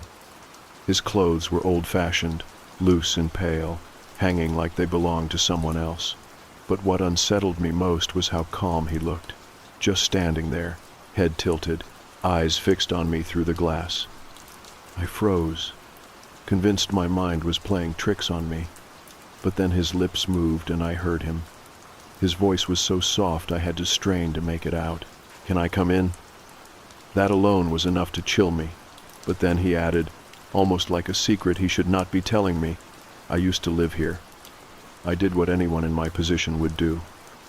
I stumbled back from the window and grabbed my phone, half ready to call the police, half ready to call a neighbor. By the time I looked back, the boy was gone. The security light still glowed across the yard, but there was no one there, not even a shadow. I spent the rest of the night wide awake, the curtain pulled tight, my ears tuned for another sound. Nothing came. By morning I almost managed to convince myself I had dreamed the whole thing. Stress, lack of sleep, an overactive imagination fed by too many ghost stories online. That illusion shattered when I went to open the window for some air. Across the sill were smudges of dirt, faint but unmistakable, small footprints, the size a child would make, and they led inward, as though something had climbed from the outside in. The problem was, the window was locked. I stood there for a long time, staring at those muddy marks, my stomach in knots. Every logical explanation I tried to build fell apart under its own weight. Maybe it was some prank by a neighborhood kid, but how would they know about the lock? Maybe I tracked the dirt in myself, but the size of the prints was far too small. That day at work I could barely focus. Every time my computer screen dimmed, I caught myself glancing at my reflection in the black glass, half expecting to see someone standing behind me. The thought of returning home that evening felt heavier than it should. When I did finally pull into the driveway, I lingered in the car longer than necessary, eyes flicking to the bedroom window where it had happened. The curtain was closed, but I swore I could feel something watching. I forced myself to push it down, to breathe, to act normal. The rest of the night I tried distracting myself with television and noise, anything to keep my attention off the silence pressing in from the backyard. When I finally crawled into bed, I locked the window again, double-checked it, and shut my eyes as tightly as I could. It did not help. The silence had a way of magnifying every creak, every whisper of wind. And though no tapping came that night, I dreamed of the boy. His face, pale and expressionless, staring at me through the glass as though he had all the time in the world. When I woke, the dream clung to me like damp clothes. I told myself it was nothing, just a lonely kid maybe, or my brain creating monsters out of shadows. But deep down I knew this was the start of something I did not fully understand.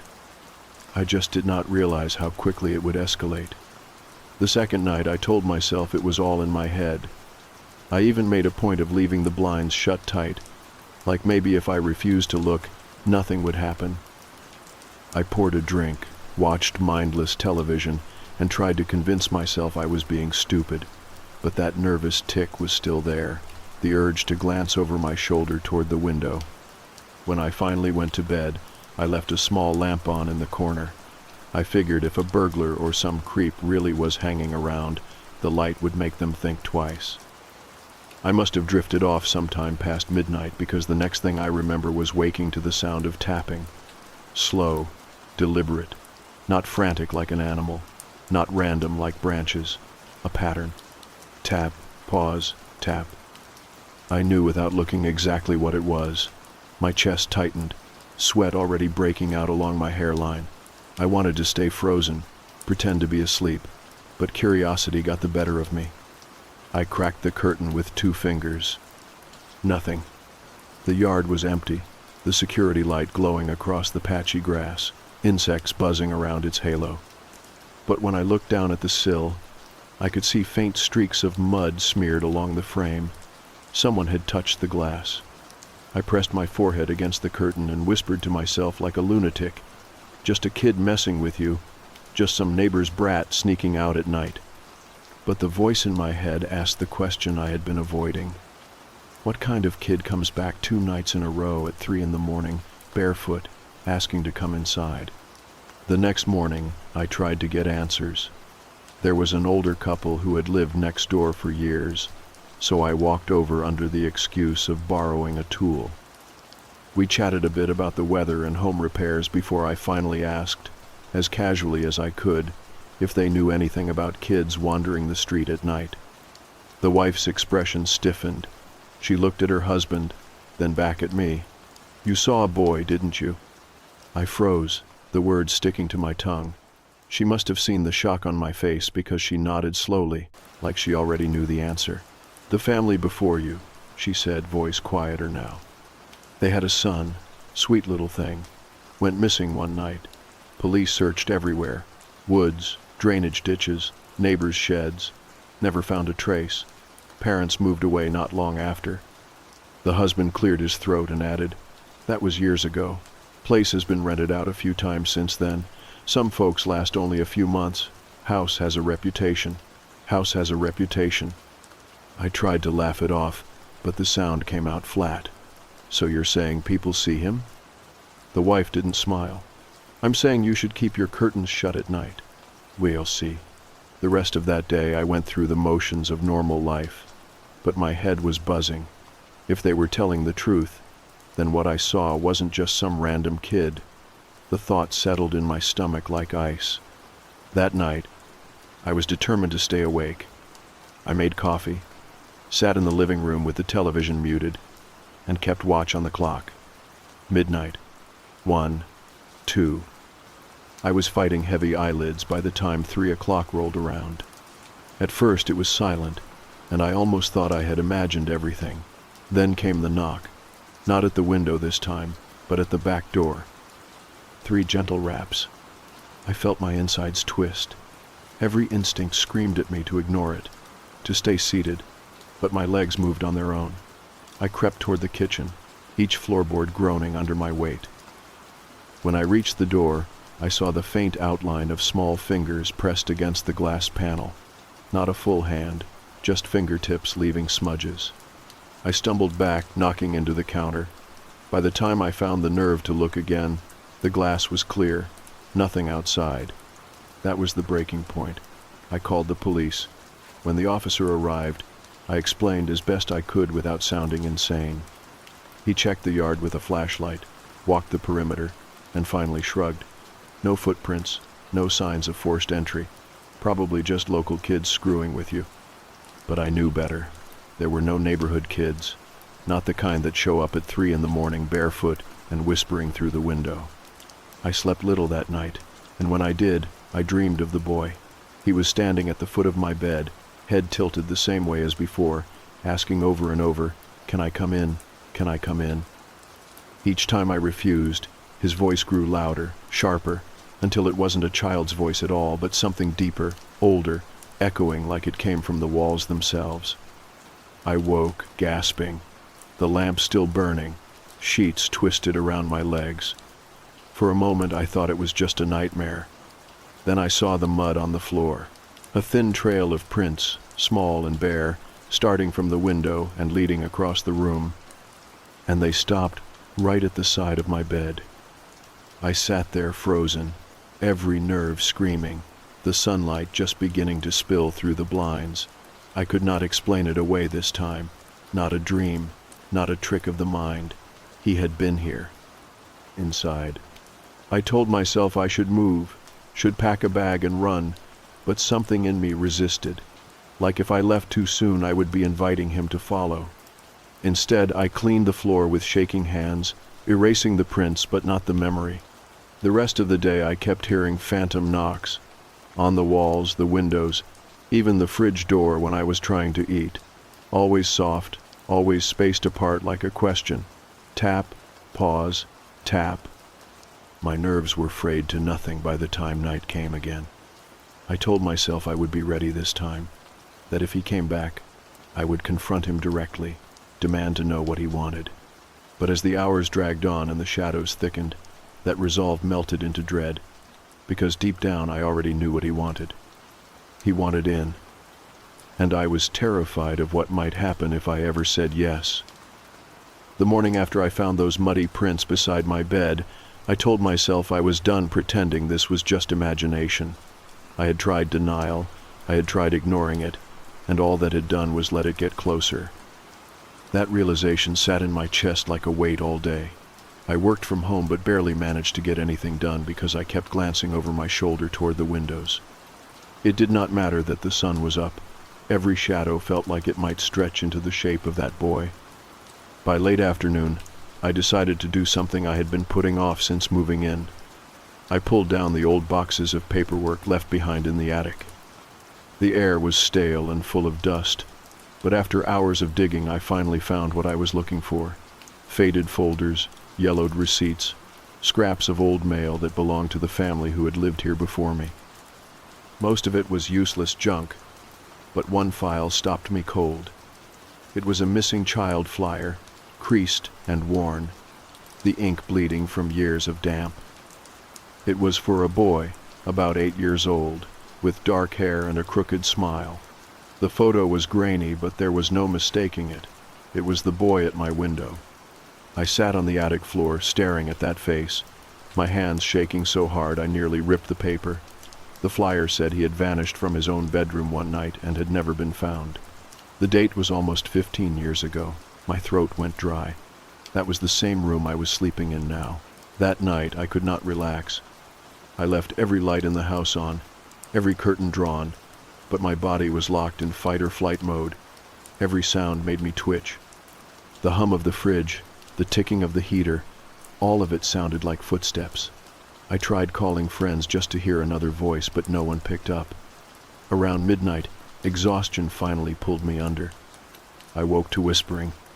At first it was faint, almost like wind through the cracks, but when I held my breath I could hear it clearer.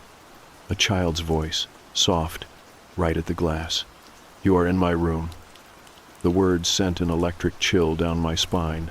I froze, eyes locked on the shadow of the curtains. My mind screamed at me not to look, but my body betrayed me. I slowly turned my head.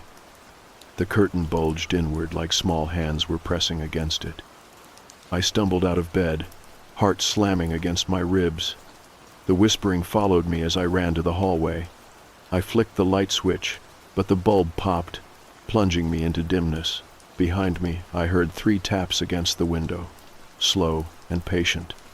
I barely slept that night, curled up on the couch, too scared to return to the bedroom. When dawn finally came, I forced myself to go back upstairs.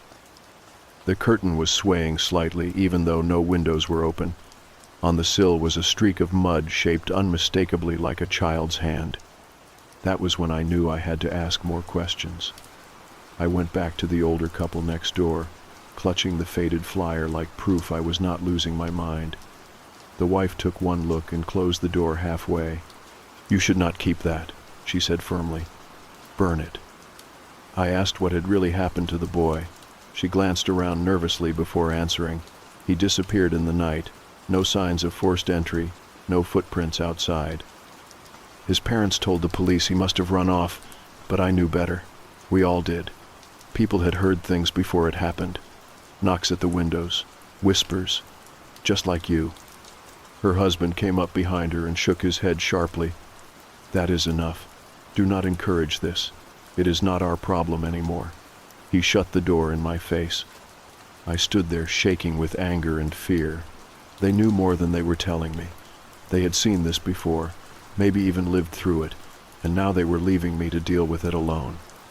That evening I tried researching the case online, but there was almost nothing. A brief article about a missing child, a plea from the parents, and then silence. No updates, no follow-ups. As if the story had been buried. The one strange detail mentioned was that the boy's bedroom window had been found open, even though his parents swore they had locked it. That night, I did not even try to sleep upstairs. I dragged a blanket to the living room couch and left the television running for background noise. Around 3 a.m, the screen flickered and turned to static. My stomach dropped. Out of the white noise came a faint voice, the same soft whisper I had heard at the window. "Let me in." I stared, horrified, as shapes began to swim faintly in the static. At first it was just flickers of light, but then the outline of a child's face pushed through. The eyes were black pits. The mouth was stretched too wide, whispering in sync with the voice. "You are in my room." The television clicked off by itself. The living room was suddenly dark, and from upstairs came the sound of small feet running across the floorboards. I bolted out the front door into the night air, barefoot, clutching nothing but my phone. I stood on the lawn, shaking, staring up at the dark windows of my house. For a split second I thought I saw movement behind the glass. A small shadow, standing where my bed was. I could not go back in until daylight. I waited outside like a lunatic, sitting on the porch swing with my knees pulled to my chest, jumping at every sound. When the sun finally rose, I crept back inside. Everything looked normal. Curtains still drawn, no footprints, no signs of forced entry. But when I checked my phone, my stomach turned. In my gallery was a new photo. I had not taken it. It showed me asleep on the couch, blanket twisted, mouth open, and in the corner of the photo, just barely visible, was the reflection of the boy's face in the dark screen of the television. At that point there was no more denying it. He was not just knocking anymore, he was already inside. The photo on my phone was the breaking point. Seeing that pale face reflected in the dark screen while I lay defenseless made me realize I was running out of time. It was no longer about knocks or whispers at the window. He had already stepped inside, and if he could take a photo of me while I was sleeping, what was stopping him from going further? I deleted the picture, but it did not help. The image was burned into my brain. I kept picturing myself lying there unaware while something else moved through my house, watching, maybe even touching the things I thought of as mine. It was not just an intruder. It was a child who no longer belonged to this world, and for some reason he had chosen me. That day, I called in sick to work. I could not focus on anything except getting answers. I drove across town to the library and spent hours combing through old newspaper archives. I found 2 short articles about the boy's disappearance. Both were vague, but one had a quote from a neighbor who said the parents had been acting strangely in the weeks leading up to it. Strange noises in the night, curtains moving when there was no wind, and the boy telling classmates he had a friend who visited his window. The name of the neighbor was familiar. It was the older man who had shut the door in my face. I thought about going back to confront him, but when I pulled into my driveway that evening, all the air left my chest. My bedroom curtain was open. I never left it open. From the street I could see straight into the room, and for the briefest moment I thought I saw someone standing there. Not clearly, just the shape of a head and shoulders. By the time I blinked, it was gone. I did not want to go inside, but I forced myself to. I could not live in fear forever. I climbed the stairs, heart pounding so loud I could barely hear anything else. The curtain was swaying slightly when I reached the room, though no window was open. On the sill was another streak of mud, fresh and dark against the paint. That night I decided to sleep in my car. I parked a few streets away where I had a clear view of the house. I kept the seat upright and told myself I would stay awake, but exhaustion crept in. I must have drifted off because when I opened my eyes again, the sky was still dark and my phone said it was just past 3 in the morning. The house was silent, no lights, no movement. But then I noticed something that made my skin crawl. A small figure stood at my bedroom window. From this distance it looked like a child's outline, still as stone, staring out into the street. My breath caught in my throat. Even after I rubbed my eyes and looked again, it was still there, watching. The next morning, I felt like I was losing my mind. I had not truly slept in days, and the lack of rest was gnawing at me. I needed someone else to witness it, to prove I was not just imagining all of this. I called my sister and begged her to come over for the night. She thought I was being paranoid, but eventually she agreed. When she arrived, I explained everything, though I left out the photo. She would not have believed me anyway. We set up camp in the living room, lights on, television playing softly. Hours passed uneventfully, and I started to feel embarrassed. Maybe nothing would happen with her there. Maybe whatever this was only wanted me alone. But around the same cursed time, the tapping began, soft, deliberate, against the living room window. My sister frowned and pulled the curtain back before I could stop her, her face drained of color. "What the hell is that?" she whispered. I looked, and there he was, the boy, his face pressed against the glass, eyes too dark, too empty. His lips moved, though no sound came through. My sister stumbled back, clutching my arm so hard her nails dug into my skin. We watched, frozen, until he turned and vanished into the night without a sound. She refused to stay another minute. She left in tears, telling me to get out of the house before something worse happened. I wanted to follow her, but something inside me twisted. If I left, would he follow me wherever I went? Would I bring him into her home, into my family's lives? The thought made me sick. This was mine to deal with. That night I locked every door, every window, and tried to steel myself for whatever came next. I sat awake in bed, gripping a baseball bat, my eyes glued to the curtains. Hours crawled by. At first, nothing happened. No tapping, no whispers. I thought maybe he would not come back after being seen by someone else. Then the baby monitor crackled to life. I had not used it in months, but I kept it in a drawer after the last tenants left it behind. I had not even realized it was plugged in. The speaker hissed with static. Then a soft voice emerged. "You are in my room." The words were slow, stretched out, spoken with the calm certainty of someone who had waited a long time. My skin prickled as I stared at the monitor sitting dark and lifeless on the dresser. The voice came again, this time louder. "You are in my room." I could not take it anymore. I grabbed the bat and yanked the curtain open. The window was empty. For a moment I thought maybe it had finally ended. Then I looked down. On the floorboards below the sill were fresh, muddy footprints. Small, bare, and pointed inward. Not outside anymore. Inside. The bat slipped from my hand and clattered to the ground. Every instinct told me to run, but my legs locked. The house was silent except for the faint creak of floorboards from the hallway. Slow, deliberate, moving toward me. That was the moment I realized it was not about the house at all. It was about me. He did not just want his room back. He wanted me out of it, one way or another. The muddy footprints did not fade overnight. They stained the floorboards in my bedroom like bruises on skin, dark smears that made it impossible to convince myself I had only imagined them. I scrubbed at them until my hands ached, but the stains would not lift. It was as if the wood itself had absorbed whatever filth he had carried inside. For 2 nights after, the boy never appeared at the window. No tapping, no whispers, no pale face pressed against the glass. The silence was almost worse. It made me feel like he was hiding, waiting, studying me in ways I could not see. I barely slept, jolting awake at the slightest sound. The creak of settling wood sounded like footsteps. The rustle of branches against the siding sounded like fingers tracing the walls. On the 3rd night I woke to the smell of earth. Damp soil, thick and cloying, like a freshly dug grave.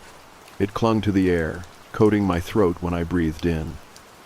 I gagged and stumbled out of bed, only to realize the smell was strongest in the hallway. Against my better judgment, I followed it. The trail led me to the closet at the far end of the hall. I stood there shivering, hand on the knob, my mind screaming at me not to open it. But the silence pressed in until I could not stand it anymore. I yanked the door wide and shone my phone's flashlight inside. The closet was empty, except for a single sheet of paper resting on the floor, a child's crayon drawing. It was crude but clear enough to make my stomach drop. A stick figure version of me, lying in bed. Another smaller figure standing beside me, its hands resting on my chest. Above them, written in shaky letters, were the words, "He is mine." I dropped the paper like it burned me. My first thought was that the kids who lived here before had drawn it, that maybe it had been left behind and somehow worked its way out of a forgotten box. But deep down I knew better. The crayons were not faded. The paper was not yellowed with age. This was new. I wanted to leave right then, to get in the car and drive until the gas ran out. But every time I thought about it, my chest tightened. Where would I even go? A hotel would not stop him. My sister had seen him. He would follow. There was nowhere to run. The next day I finally broke and tried calling a priest. I did not even know what I planned to say. How do you explain that a dead child is knocking at your window every night without sounding insane? I stammered through half a story about a haunting, but the priest cut me off and said they did not do that sort of thing anymore. I hung up, humiliated and hopeless. That night was worse. I had barricaded the window with heavy furniture, pushing the dresser against it and stacking boxes on top. It gave me a false sense of safety for all of an hour before I woke again to tapping. Not on the window, from under the bed. Each knock echoed up through the mattress, deliberate and steady. 3 knocks, a pause, 3 more, the exact rhythm he had used on the glass. My breath caught in my throat as I realized he did not need the window anymore. He was already inside. I bolted from the room, too scared to even grab the bat this time. I ran down the stairs and out the front door into the cold night air. My neighbors must have seen me sitting on the curb in my pajamas, shaking, but no one came to ask questions. I sat there until dawn broke, and the sunlight gave me just enough courage to step back inside. The house felt heavier in the daylight. It was like the walls were holding their breath, waiting for night to fall again. I tried to distract myself by cleaning, but every time I bent down to pick something up, I swore I saw movement in the corners of my vision, pale shapes darting just out of sight. Once I caught myself staring into the hallway mirror for too long and realized the reflection was not perfectly matching me. It was delayed, like it was thinking before moving. By evening, I was exhausted, drained from fear and lack of sleep. I curled up on the couch instead of my bed, too terrified to go back upstairs. I kept all the lights on, television humming, phone clutched tight in my hand. Hours crawled by without incident, and against my better judgment, my eyelids grew heavy. I woke to silence. The television was off. The lamps were off. The entire house was drenched in darkness. My phone screen would not turn on no matter how many times I pressed it. Then I heard breathing. Not mine. Not from outside. It was inside the room with me. Slow, steady inhales and exhales, close enough that I could feel the air shift against my skin. My heart pounded as I reached for the lamp, fumbling with the switch, but it would not turn on. I forced myself to sit up and glance around the room. That was when I saw him. The boy stood in the corner near the kitchen doorway, barefoot, clothes caked in mud, his head tilted at an unnatural angle as he watched me. The darkness hid most of his features, but his eyes were visible. Too wide, too dark, fixed unblinking on me. "You are in my room," he whispered. The same words from the monitor, from the drawing, spoken in that soft, patient voice. I wanted to scream, but the sound caught in my throat. I could only sit there frozen as he took one slow step forward, then another. The lamp flickered suddenly back to life, filling the room with light. He was gone. I sat shaking on the couch until sunrise, every light burning, refusing to close my eyes. I could not deny it anymore. This was not a trick of the imagination. This was not a dream or sleep paralysis. He was real, and he wanted me out. I knew I had only two choices left: leave the house for good, or face him head on. I made up my mind the morning after he whispered to me in the living room. My hands still trembled, my throat was raw from breathing shallow all night, but I knew there was no surviving another night in that house. He had made it clear. It was not my room. It was not my house. I was just an intruder squatting in something that still belonged to him. The hardest part was admitting it. I had signed the lease. I had spent my savings trying to make the place feel like home. But a home should not watch you. A home should not breathe when you are trying to sleep. A home should not whisper your name in a child's voice that does not belong to any living child. I packed in a daze, clothes thrown into garbage bags, toothbrush still wet with paste, shoved into a side pocket. I left furniture, dishes, everything I could not carry in 2 trips. I just wanted distance. My heart beat so hard it felt like it might burst as I dragged the last bag to my car. I did not even lock the front door. When I backed down the driveway, I caught myself glancing at the bedroom window. For a split second I swore I saw him standing there again, the pale outline of a boy too thin, too still, his head cocked in that unnatural way. My tires screeched as I sped away. For the first time in weeks, I slept. It was in my sister's spare room, on a mattress too soft with blankets that smelled like her detergent. But no knocking woke me. No muddy footprints appeared. Morning light poured through the blinds, and for a moment I cried with relief. The relief lasted 3 days. On the 4th morning my phone buzzed, an unknown number. I opened the message and froze. A picture of my old house. The angle was from the front yard. The caption read, "You forgot something." My stomach dropped as I noticed what was in the photo. The curtains of the bedroom window were open. Pinned against the glass was a piece of paper. My handwriting. A note I had taped above my desk weeks ago that said, "Breathe." Something had torn it down and pressed it against the glass just for the picture. I deleted the message and told myself it was a prank, but that night my niece shook me awake. Her eyes were wide, voice hushed with fear. She said she had heard tapping on her window. She said a boy was outside asking for me. I wanted to deny it, but when I crept into her room, the truth was there. Small, muddy prints smeared across the sill, the cold smell of wet earth hanging in the air. I stood there with my head spinning, realizing he had not stayed behind. He had followed me. I knew then running was not enough.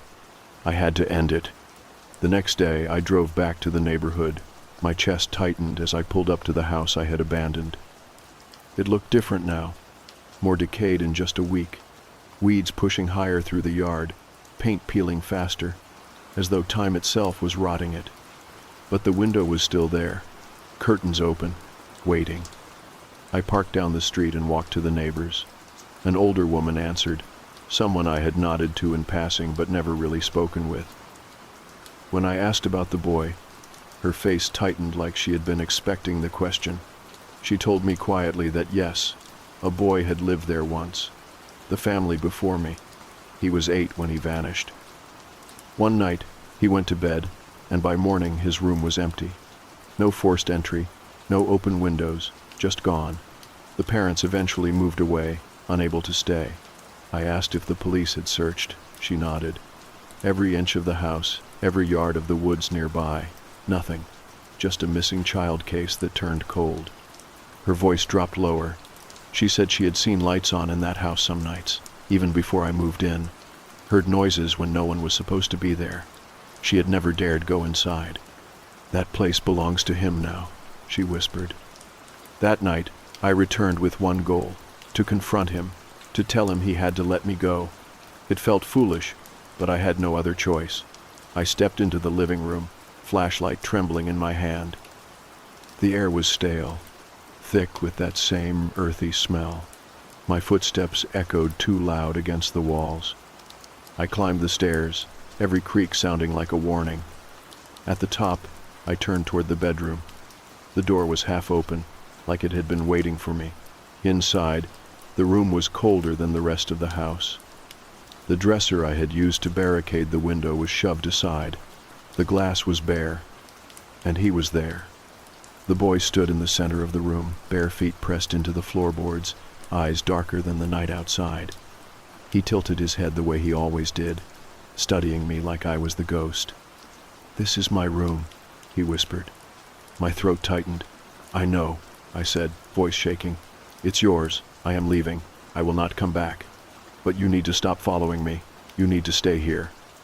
His lips curled into the faintest smile. It was not cruel, not kind, just empty. "You came in," he said. "Now you stay." The air grew colder. I saw my breath fog in the beam of my flashlight. The shadows stretched along the walls, curling like fingers. I did the only thing I could think of. I dropped the flashlight and bolted. Down the stairs, through the front door, out into the night. I did not stop running until I reached the car. I drove with tears blurring my vision, the house shrinking in the rearview mirror. I never went back. I cut ties with the landlord, paid out what I owed, and refused to answer questions.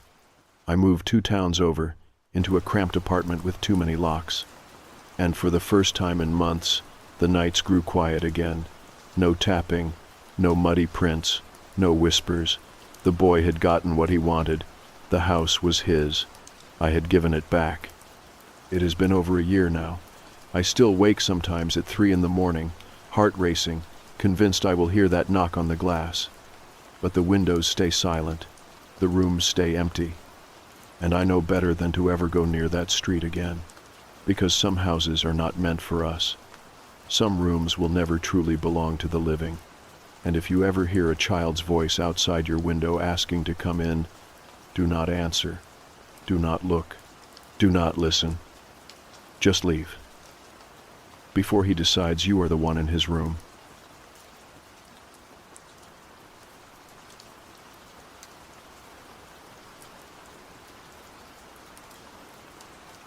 I've been driving for rideshare apps off and on for a couple of years, nights mostly. It fits my schedule, and frankly, people are quieter after midnight. Less small talk, more silence. I liked that. The quiet, the dark, it helped me think. That night started like any other. A few airport runs, some drunk college kids who wanted to stop for fast food, a guy in a suit who didn't say a word but left $100 tip. Routine. I'd just dropped someone off on the edge of the city, near the industrial park, those wide roads that look like they go on forever, half lit and echoey, even when your engine's idling. I remember thinking it was later than usual, around 2:30 a.m., maybe closer to 3. I pulled over near a small gravel pullout to stretch my legs, check my phone, maybe call it for the night. That's when I got the ping. The screen lit up with a single word, pick up. No name, no photo, no rating, just a location, a nearby side road that led into the hills. Weird, but not impossible. The app glitches sometimes. I figured it was a one-off. Maybe a tourist who couldn't get a signal. Maybe a dead zone threw off the map. But the thing was, it didn't ask me to accept the ride. No green button, no confirmation. It was just there. Already marked, in progress. I should have driven off. I should have closed the app and gone home. But something about it held me. That little pin blinking slowly on the map like it was waiting for me. I sat there for a solid minute, staring at the screen. Then, before I really made a conscious choice, I shifted into drive and headed toward it. The pickup point wasn't far, just a quarter-mile down a winding road, no streetlights, trees lining both sides, heavy and still. I turned the music off without really thinking about it. Just wanted to hear the world around me. There was a figure standing at the side of the road when I pulled up. A man, tall, pale, wearing a dark coat that looked too thin for the cold. He didn't have any luggage or a phone out, just stood there with his hands in his pockets, staring straight ahead like he'd been waiting for something more than just a ride. I leaned over and cracked the window. You, call a ride?" He didn't look at me, just nodded once, slowly, and walked around to the back door, got in without a word. I glanced in the rear view. He buckled his seatbelt carefully, almost mechanically, and stared out the front windshield. Never met my eyes. I cleared my throat. "All right, where to?" "East," he said. His voice was low, even and dry. "Keep going. I'll tell you when to stop." I hesitated. "You got an address?" "Just drive." Now, I've had some weird passengers before. One guy who insisted I take only left turns. A woman who cried silently the entire ride and tipped me in foreign coins. But this guy, there was something different. It wasn't the way he talked or didn't talk. It was the weight of him, like he pulled the air down around him, like the car had gotten colder when he got in. Still, I pulled away. We drove in silence for a while, 15 minutes, maybe 20. The city fell behind us. The road narrowed. No signs, no traffic, just two yellow lines leading us through the dark. I started to feel wrong. Not scared exactly, just off, like I wasn't supposed to be here. Finally, I tried to break the silence. "So, you visiting from out of town?" "Nothing. Been a quiet night," I said. "You're probably my last ride." He didn't even blink, just kept staring forward, both hands clenched tightly on his seatbelt, white-knuckled, like he was bracing for impact. I glanced at him again through the mirror. "You okay, man?" That's when he spoke, quiet, measured, but firm. "Keep going, even if it feels wrong." The words landed like a weight in my chest. "What does that mean?" "Silence." I gripped the wheel tighter. The road was winding now, climbing steadily uphill. Trees pressed in on both sides. No houses, no lights. Just that long stretch of two-lane blacktop, disappearing into dark woods. I checked my phone. No signal, no map. The app had closed itself out. "All right, look," I said, slowing down a bit. "I need a destination. I can't just keep driving into the middle of nowhere. I'm gonna pull over unless you tell me where we're going." He didn't move, didn't speak, just kept staring straight ahead. That's when I looked in the mirror again. He wasn't breathing. I don't mean he was holding his breath or anything. I mean he wasn't moving at all. No rise and fall in his chest. No shifting in his seat. Just stillness. Dead stillness. "Hey," I said, my voice sharper now. "I'm serious. This isn't funny." Still nothing. I pulled the car over onto the dirt shoulder and threw it in park, turned around fully in my seat. "Listen, man, I don't know what this is." But the back seat was empty. My mouth went dry. My heart was pounding so loud I could hear it in my ears. I blinked, looked again. Nothing. The seatbelt was still buckled. I threw the door open and stumbled out of the car, my shoes crunching on gravel. I opened the rear door. No one. The seat was warm. And there, on the floor, was a single thing I hadn't noticed before. A small, cracked phone. No case, no lock screen, just a dead screen.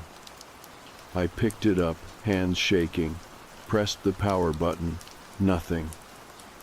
I stood there for a long moment, in the cold, under a sky full of stars I hadn't even realized were there. And from somewhere deeper in the woods, I thought I heard footsteps. But they were walking away. Not toward me. I didn't get back in the car right away. I just stood there, holding that old phone, trying to convince myself that maybe I'd just been tired, that the man had gotten out quietly, that I'd imagined his voice, that I'd misunderstood the whole thing. But that wasn't true, because I remember what he said. "Keep going, even if it feels wrong." And I'd never said a word about it. Not until now. I got back in the car after maybe 10 minutes of standing there. Could have been longer. Could have been less. Time had started to feel a little stretchy out there, like the woods had their own clock and I wasn't on it. I was still holding the dead phone in my hand. I didn't know why I'd taken it with me. Maybe because I didn't want to leave it behind. Maybe because part of me thought it would light up and explain everything. It didn't. I started the engine, half expecting it not to turn over, but it purred to life like it always did, normal, familiar. The heater clicked on, blowing stale warm air into my face. I stared at my reflection in the rearview mirror for a few seconds. My eyes looked strange, hollow. I looked like I hadn't slept in days. I took a deep breath and pulled back onto the road, heading toward the city. I didn't look in the back seat. Couldn't. It was like a rule I didn't know I'd agreed to. The drive back was silent, too silent. No bugs, no owls, no trees rustling like they should have been. Even the tires seemed quieter than normal. I kept glancing at the dash clock every few minutes. But it was stuck, said it was 2:39 a.m. the whole way back, even though I knew I'd been gone longer than that.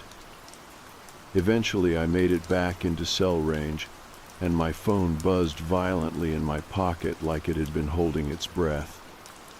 Notifications poured in: texts, app updates, a voicemail from my brother asking if I was still coming over the next day. I opened the rideshare app first. No record of the trip. No fare, no pickup history, no in-progress ride. My last logged trip had been the airport drop-off 2 hours before I'd met him, nothing in between. I sat at a red light near the edge of town, blinking at the screen. I hadn't imagined it. The warmth of the back seat, the words he spoke, the sound of his voice, they were all still with me, heavy and clear. I tried the GPS history. Nothing. No route saved, just the line from my last legitimate fare. No winding road, no pin.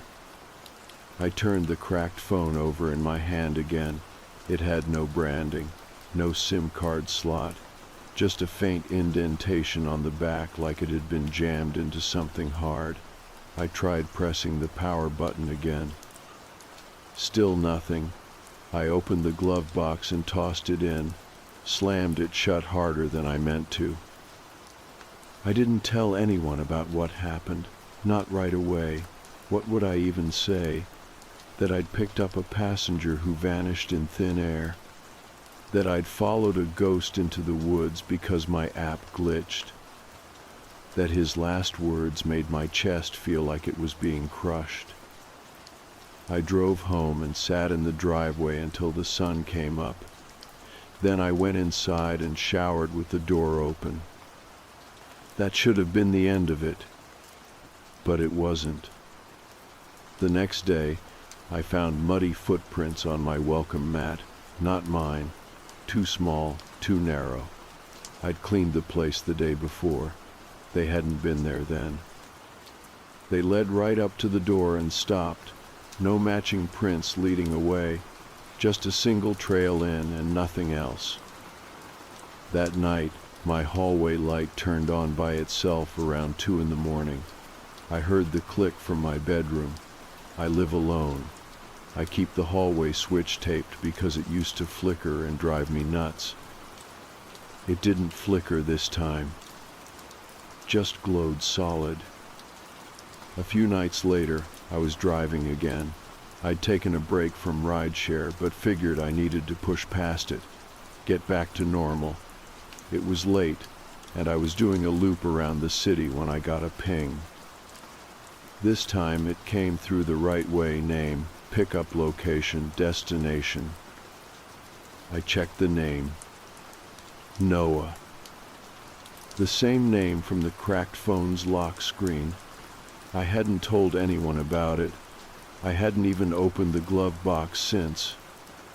I let the request expire without accepting. My heart was racing. It was probably coincidence. There are thousands of Noahs, but I couldn't bring myself to take the risk. The next day, I opened the glove box and pulled out the phone again. Still dead, still cracked. But this time, when I tilted it toward the light, I saw something I hadn't before. Faint. Like it had been written in dust or grease on the screen's edge. Finish the job. I dropped it like it burned. That night, I couldn't sleep. I lay in bed, staring at the ceiling. My apartment was quiet, but too quiet. Like everything was waiting. At exactly 2:39 a.m., my bedroom light turned on. Not flickered. Turned on. There was no click, no sound, just light. I sat up slowly, chest pounding.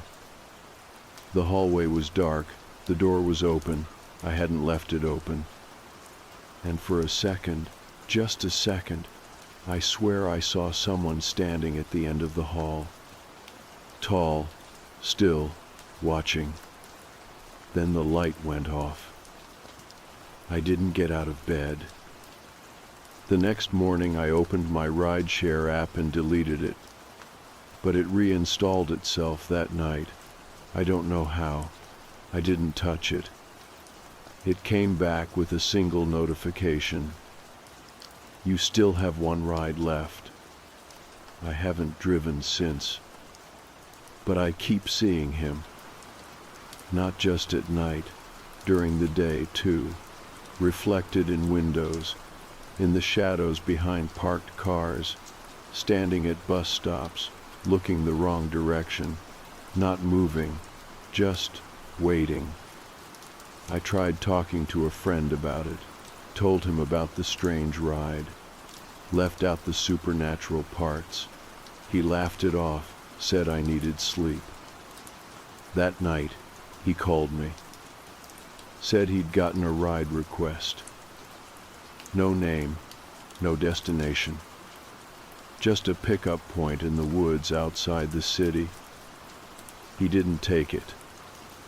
But when he got home, there was a single word written in dust on his windshield. Go. It's spreading. And I think I know why. That man Noah, whatever he wasn't just a passenger. He was something else. And now he's looking for someone new. I've always thought I was a pretty logical person, like not the type to fall into ghost stories or superstition. I'm the kind of guy who triple checks facts before believing anything, especially the weird stuff. So trust me when I say if I could write this off as a dream, or stress, or sleep deprivation, I would. I've tried, believe me. But every time I start to convince myself I imagined it, something else happens. Something small, something subtle, but just real enough to snap me back into it. I didn't even tell my friend Jason the full story at first. I just said I'd had a weird ride one night, and the guy creeped me out. Told him the guy had no destination and said something unsettling. Jason just laughed it off, like I expected. Said maybe the dude was on something. And yeah, to be fair, I've had people get in my car higher than a kite before. Happens. But this wasn't that. I thought about telling him more. About the app glitch, the man disappearing, the cracked phone. But the minute I imagined the words coming out of my mouth, I could already hear the reply, "Dude, you need to sleep." And maybe I did, still do. But then Jason called me. That was 3 nights ago. His voice was different on the phone, quieter. He didn't make a joke, which for him is like a cat not hissing. Something had to be seriously off. He told me he got a ride request late at night, just like I had. No name, no destination, just a blinking pickup pin. And it wasn't even on the map, it was in that weird gray no man's land, where the roads kind of blur and the app stutters. He didn't take it. He said the second he saw it, his stomach dropped. Felt like the air got thicker, he said, like something was watching through the screen. And that would have been bad enough. But then he got home and found one word scrawled into the grime on his windshield. Go. Not something you can laugh off. He was freaked. I could hear it in his voice. I asked if he still had the message, and he said no. He wiped it off right away. I get that. I would have too. That's when I told him everything. Not just the creepy ride, but the missing record, the empty back seat, the cold silence, the same line the guy whispered, keep going, even if it feels wrong. I told him about the cracked phone I still had stashed in my glove box, and how it never turned on, but had that faint scrawl on the glass. Finish the job. And Jason went dead silent for like 30 seconds. Then he just said, "Man, I think you passed it on." I didn't have a response for that. I spent the next day doing what I always do. When something doesn't make sense, I Googled it. I started looking into similar stories. I dug through forums, Reddit threads, even creepypasta sites I normally roll my eyes at. I didn't care. I just wanted to find someone who'd experienced something even remotely like what I did. And I found a few scattered comments, buried deep under unrelated posts, people talking about ghost fares, passengers vanishing mid-trip, GPS routes leading nowhere, clocks freezing at weird times. One post stuck out. A guy from New Mexico, username long deleted, wrote that he'd been driving late one night when he got a ride request that came through already marked in progress. He picked up a man who said, "It's not about the destination, just keep going." The man never made eye contact, never spoke again. That driver said he made it 30 miles outside the city before realizing he wasn't following any road he recognized. Then his app crashed. And when he looked in the back seat, the man was gone. Just like me. He ended the post with, "Now it's my turn to find someone else, because that's how it works. I didn't finish the job, so it's not over." And yeah, I know how it sounds, like a chain letter or some urban legend. A dumb story meant to get a rise out of people, but it didn't feel like that. The way it was written, the tone, the pacing, it didn't read like fiction. It felt like someone unraveling, someone real. Someone like me. I couldn't stop thinking about the phrase, "finish the job." What does that even mean? Is it literal, metaphorical? Am I supposed to do something or not do something? The not knowing is the worst part. That night, I went out to my car again, just to sit, just to, I don't know, feel connected to what happened, I guess. I didn't turn on the engine. Just sat in the driver's seat, staring at the dashboard, like it might blink to life and explain things. I was there for maybe 10 minutes when the smell hit me. It wasn't strong, not at first, just a faint scent in the air, like dirt, wet, earthy dirt, the kind that smells like it was just turned, like something had been buried and recently dug back up. It wasn't there before. I checked under the seats, floor mats, glove box, nothing. Then I looked in the rearview mirror. Nothing in the seat. But it looked off. The seat belt. It was buckled again. I know I unbuckled it. I remember it being loose. But now it was perfectly fastened. I got out of the car so fast I nearly tripped over myself. I didn't even lock the doors behind me, just went back inside and slammed the front door like it could stop whatever was happening. I didn't sleep. Every time I closed my eyes, I saw that back seat, the way he sat there, so still, like he was waiting. For what? I have no clue. But it's like the moment you notice something is wrong and can't unsee it, that gut-level panic that makes your spine feel hollow. The next morning, my phone had a new notification.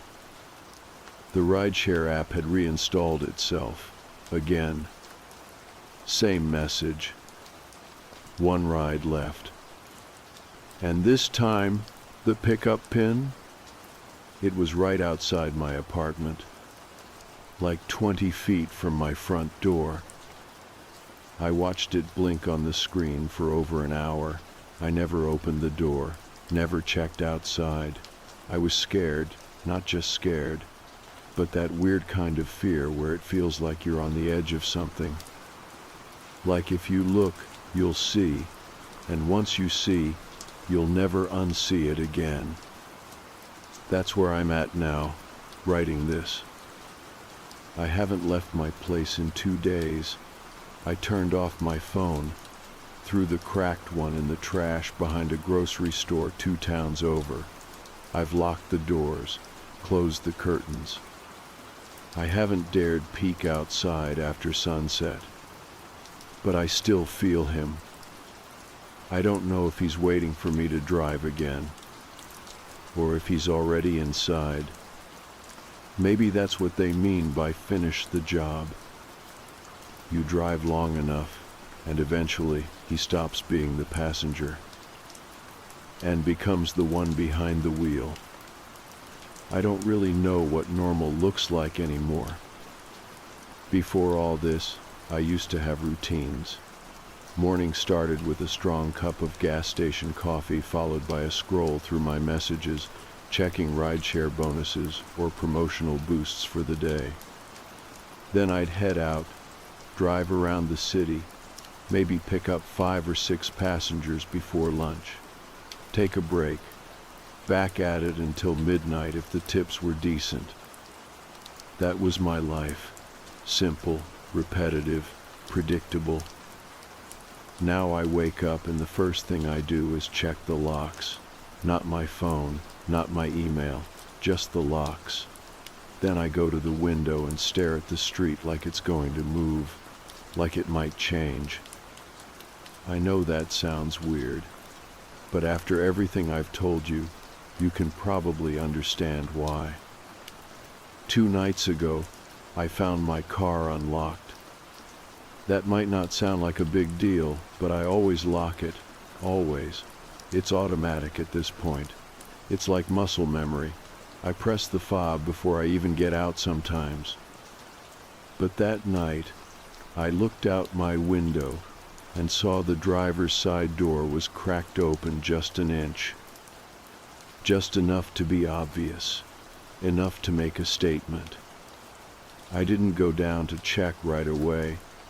I stood behind the curtain, staring at it like it might close by itself if I waited long enough. I didn't move for a solid 15 minutes. My hands were shaking the whole time. Eventually, I forced myself to go down. I brought my phone in one hand and a hammer in the other, which is dumb because I've never hit anyone in my life and probably wouldn't know how. But I needed something, you know, something to make me feel like I had control. The car was empty. Clean even, like too clean. The passenger seat looked freshly wiped. The back seat was pristine. No wrappers, no receipts, no trace of life, except for one thing. A single ride receipt had been printed and placed on the dashboard, like old school cab receipts, except I didn't have a printer in the car. I don't even own a printer. It had no date, no location, just a name, Noah, and under it, one line, trip incomplete. That was when I realized I wasn't just being haunted, I was being tracked, monitored maybe, or chosen. And here's the thing, I never picked a guy named Noah up, not officially, not on any log, not on any record, but I remember him, the way he looked straight ahead, never blinking, the way his hands gripped the seatbelt like he was holding on for more than just the ride. I tried looking him up, I don't know why.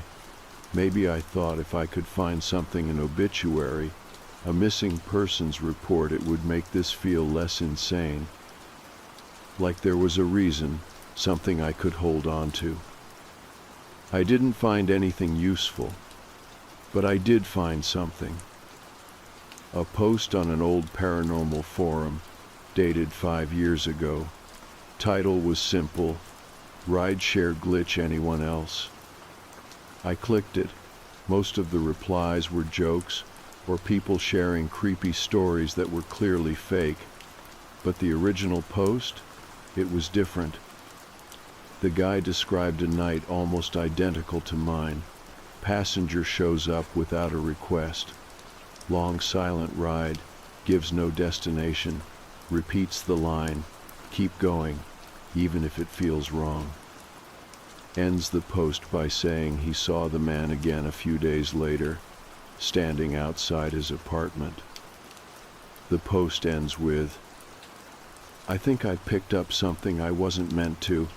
It's not a person, it's a job that passes on. I didn't finish it, so now it's following me." That part hit hard, because yeah, that's exactly what it feels like. Like I got handed a task I never signed up for, and every time I ignore it, every time I pretend I'm not part of it, something else goes wrong.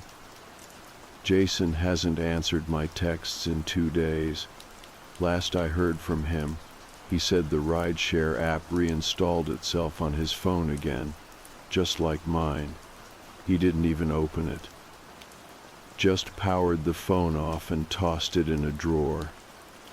I called him yesterday, straight to voicemail.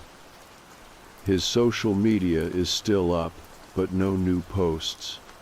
I even DM'd his girlfriend, asking if he was all right. She replied with just one sentence. He said he was going for a drive. That was 2 nights ago. That same night, my doorbell rang at exactly 3:14 a.m. I didn't get up to answer it, just lay there under the covers, holding my breath. It rang once, then silence. I waited until the sun came up before checking the front step. Nothing was there, except for tire tracks in the street, right in front of my driveway. Not mine. I've thought a lot about what the rules are, if there are any. Like, what happens if I do pick someone up again? What if I go back to that place where I first found him and wait? Would that end it? Or would it make it worse? The note said, "Finish the job." But what job? Give someone a ride, deliver him somewhere. What if I already did and failed? Here's the part that's really messing with my head. I think this thing wants to be noticed, that it needs a driver. It doesn't just show up randomly. It waits for someone with enough curiosity, someone willing to push a little too far, ignore a few too many red flags. And then it climbs in. And you don't even realize you've agreed to something until it's too late. I keep replaying that moment in the car, when he said, "You picked me up because they told you to." I brushed it off as weird rambling, but now I think he meant it literally. Like the app or whatever's behind it chose me, like I was being tested. Maybe I failed. Or maybe I passed. I don't know which would be worse. Last night, I slept in my car. I didn't mean to. I was sitting there, engine off, just thinking, and I guess I dozed off. At 3:14 a.m., I woke up. The car was ice cold. My rear-view mirror had been tilted slightly, just enough that I could see my own eyes, but they didn't look like mine. I reached for the door handle and paused when I saw the cracked phone. It was back in the glove box. I hadn't touched it since throwing it away 2 towns over. And on the screen, one new message. Ready when you are. I shut the glove box and started the car. And now I'm writing this from the parking lot of an old gas station outside city limits. I don't know why I came here. It just felt right or expected. I've got half a tank of gas. My phone's at 80%. And there's a man standing under the streetlight across the road. He hasn't moved in 10 minutes. I think he's waiting for me to unlock the doors. I didn't unlock the doors. I sat there, both hands on the steering wheel, my foot hovering over the brake, heart thudding like a drum beat in my throat. The guy under the streetlight just stood there, staring. Or maybe not staring, I couldn't see his eyes from this distance, but I could feel it. That heavy pressure, like I was under a spotlight and he was waiting for a cue. I kept telling myself to start the car. Just leave. Floor it, don't look back. But I didn't move. It was like my limbs forgot how to respond to me, like I wasn't completely in control anymore. It was the cold, maybe. The air had this wet bite to it, like it had rained hours ago and everything still clung to that damp weight. The windows fogged slightly from my breath, and I wiped a circle clear with my sleeve. He was still there, still unmoving. That made 2 of us. And then he did move. 1 step forward. That's all. But it felt like a decision had been made. I finally broke out of it, turned the key, threw the car into reverse, and backed out of the lot faster than I should have. Tires skidded a little, and for a second I thought I'd clipped something, but when I checked the rear view, it was just shadows. Or maybe not. I didn't wait to find out. I drove for almost an hour, no destination, just moving. I turned off the GPS, turned off the music, drove until I didn't recognize any of the signs, took random exits, followed roads just to lose myself. And still, I couldn't shake the feeling that I wasn't alone. Every now and then I'd glance at the rear view, half expecting to see someone in the back seat again. Sometimes I thought I caught a glimpse of something, just a shift of shadow, the suggestion of movement. But every time I turned to look directly, there was nothing there. I finally pulled off at a rest stop, one of those older ones with vending machines from a different decade and bathrooms that make you consider holding it in. I sat on a bench outside and stared up at the sky. I couldn't tell you what I was thinking, really. Everything was tangled, a million half-thoughts and questions. Why me? Why now? Was there a pattern? Was I supposed to do something? Or was this punishment for something I didn't even remember doing? Then my phone buzzed. No notification this time, just a buzzing like a text that didn't show up. I checked it anyway, mostly out of habit. There was a new message. You're going the wrong way. That's it. No name, no number. And that's when I noticed something else. My rideshare app was open again. I swear on everything, I didn't open it. I deleted it. Twice. But there it was. And it had a route already set. Starting point, me. Destination, unlisted. And underneath the route line was a little blinking icon, a passenger. No name, no details, just the word. Noah. Again. I stared at it for a long time. I don't even know why. It was like watching something slowly catch fire and not doing anything about it. You can't look away, even when you should. Eventually, I got back in the car. I didn't start it right away, just sat there, hand on the keys, trying to steady my breathing. I told myself I wasn't going to follow the route, but I did. I don't know if I chose to or if something chose for me. It's a blurry line now. The road it took me down wasn't on any map I'd seen before.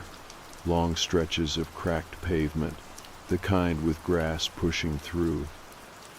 No signs, no lights, just tree after tree, pressing in closer with each mile. I was maybe 15 minutes into the drive when I realized the GPS arrow was gone. Just the line now, a road to nowhere. And that's when I started hearing it again. Breathing. Not loud, just faint, like someone was sitting behind me trying not to be heard. But it was there. I turned the music up, hoping I could drown it out, but that only made it worse somehow. Like the sound had learned to hide underneath the noise. I pulled over. I needed out of the car, out of this story, out of whatever this was.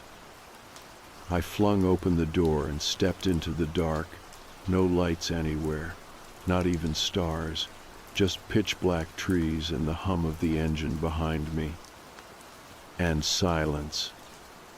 I turned to look at the car and the passenger door was open. Not wide, just slightly, enough to see that it had been closed before. I didn't hear it open, didn't hear anything, but now it was ajar, and that was enough to spike the adrenaline in my throat. I walked around to check. Nothing. Back seat was empty. But the seatbelt buckled again. That was it. That was the moment I broke. I slammed the door, got back in the driver's seat, and screamed into the steering wheel. Not even words, just noise. A raw, panicked attempt to push the fear out of my body. When I looked up, the dashboard clock read 3:14 a.m. Every damn time. Something shifted then. I don't know how to explain it. The air inside the car thickened. The windows fogged instantly, like I was in a freezer. And in the rearview mirror, I saw movement. I didn't want to look, but I did. There was no one in the seat. But there was a shape in the mirror. Not solid, not clear, just wrong. Like the air had folded. And then I heard it. That same voice, dry and low, whispering from the back. You're almost there. I couldn't breathe, couldn't move. The car was suddenly freezing, and all I could see was that mirror, that shape, that thing that had once been a man. I don't know how long I sat there, maybe seconds, maybe longer. But then it stopped. No voice, no fog, just silence. And the sound of a new notification. My phone screen lit up. Trip complete. Underneath a single message. Thank you for driving, Noah. And then everything closed. The app, the route, the GPS. It was like nothing had ever been there. I sat in that car until daylight, shaking, staring at the empty seat beside me, waiting for something else to happen. But nothing did. I think I finished the job. I don't know what that means. Not really. But for the first time in weeks, I felt like I wasn't being watched. At least not by him. Still, I haven't opened the glove box. Not since that night. I'm afraid there might be a new name inside. I didn't open the glove box for 3 weeks. Not once. Not even when I needed my registration after getting pulled over for a busted taillight. I gave the cop my license, smiled, apologized for not being able to find the paperwork, and drove away with a warning. The whole time, my hand hovered near the latch, but I couldn't do it. I was terrified that I'd see another phone, or a name written on old paper. Maybe something worse, something that didn't belong to me at all. After what happened that night after Noah, I needed to believe it was over. I needed to believe I'd closed whatever door I'd somehow opened. And for a while, it felt like I had. The app never came back, not even once. No more strange messages, no 3:14 a.m. wake-ups, no more open doors or whispered words or footsteps outside my apartment. Nothing. It was quiet. Not the eerie kind of quiet, not the something's about to happen kind, just peace.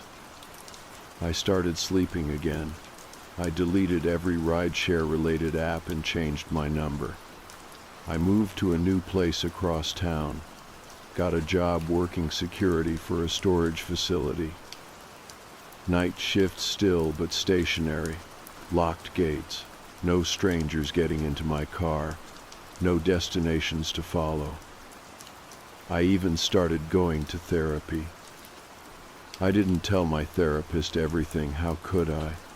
I mean, who would believe me? But I told her enough. About the ride. About how it felt. About how afraid I'd been of things I couldn't explain. She listened. She didn't interrupt. And after a while, I started to feel like I had my feet on the ground again. I still thought about Noah. Not every day, but enough. I'd catch myself looking at the rear view when I was alone in the car, or checking the dash clock out of habit, but nothing ever happened. Eventually, I let myself believe that maybe, just maybe, it really was over. Until last Tuesday. I was doing inventory checks in one of the back units at work. Big metal containers, mostly filled with old furniture and boxes no one ever comes to claim. Most of the time it's boring, but I like the quiet. That night, I was cataloging the lock codes when I found something taped to the inside of one of the unit doors. It was a receipt, just like the one I'd found on my dashboard. But this one had no name, just a time, 3:14 a.m., and one word scribbled across the top, almost too light to see. Passenger. I felt the bottom drop out of my stomach. My hands started shaking, but not from cold. Someone had been there. Someone knew where I worked. And maybe they weren't done with me after all. But then something else hit me. The handwriting. It wasn't the same. This one was sloppier, sharper. I stared at it for a long time. Then I folded it neatly and slipped it into my pocket. I went back through the storage logs for the last month, found out that unit had recently been rented just for a week, paid in cash, no real name attached, just initials. J.W. Jason. I hadn't heard from him since he said he was going for a drive. That was over a month ago. I tried his phone again, straight to voicemail. I started digging, reached out to a few mutual friends. One of them said Jason had dropped off the grid, left town maybe, told people he needed space. No one had actually seen him, not since the night he disappeared. I think, I think he picked someone up. I think he became the driver. That's how it works, right? That's what I started to understand. The ride ends when it's passed on, when the next driver takes the wheel, when someone else picks up the fare. That's why it left me alone.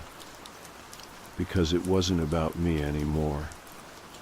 It had found someone else. I didn't know whether to feel relieved or sick to my stomach. I kept the receipt, put it in a drawer with the other one, the first one. They sit there now, side by side, proof, I guess. If I ever forget it happened, if I ever need to remember how close I got. I don't drive strangers anymore, not for money, not for favors, not even when friends beg. I sold the old car and got a new one. No ride history, no connection. I still check the back seat every night. Still wake up sometimes at 3:14 a.m., sweating, heart pounding, even when nothing's there. But I'm here. I'm alive. And I think that matters. I don't know what it was. I don't know if Noah was a ghost, or a curse, or something worse. But I do know this. It wanted to be remembered. That's why it kept leaving traces, notes, receipts, that weird fog in the car. The ride was never about getting somewhere, it was about passing through, taking something with it, leaving something behind. Maybe I finished the job. Maybe I didn't. But it's not my ride anymore. It belongs to someone else now. If you're reading this, if this somehow sounds familiar, if you've seen the same route pop up on your app, or found a cracked phone in your glove box, or if your dashboard clock freezes at the same time every night, don't accept the ride. Lock your doors. And for the love of God, never look in the rearview mirror.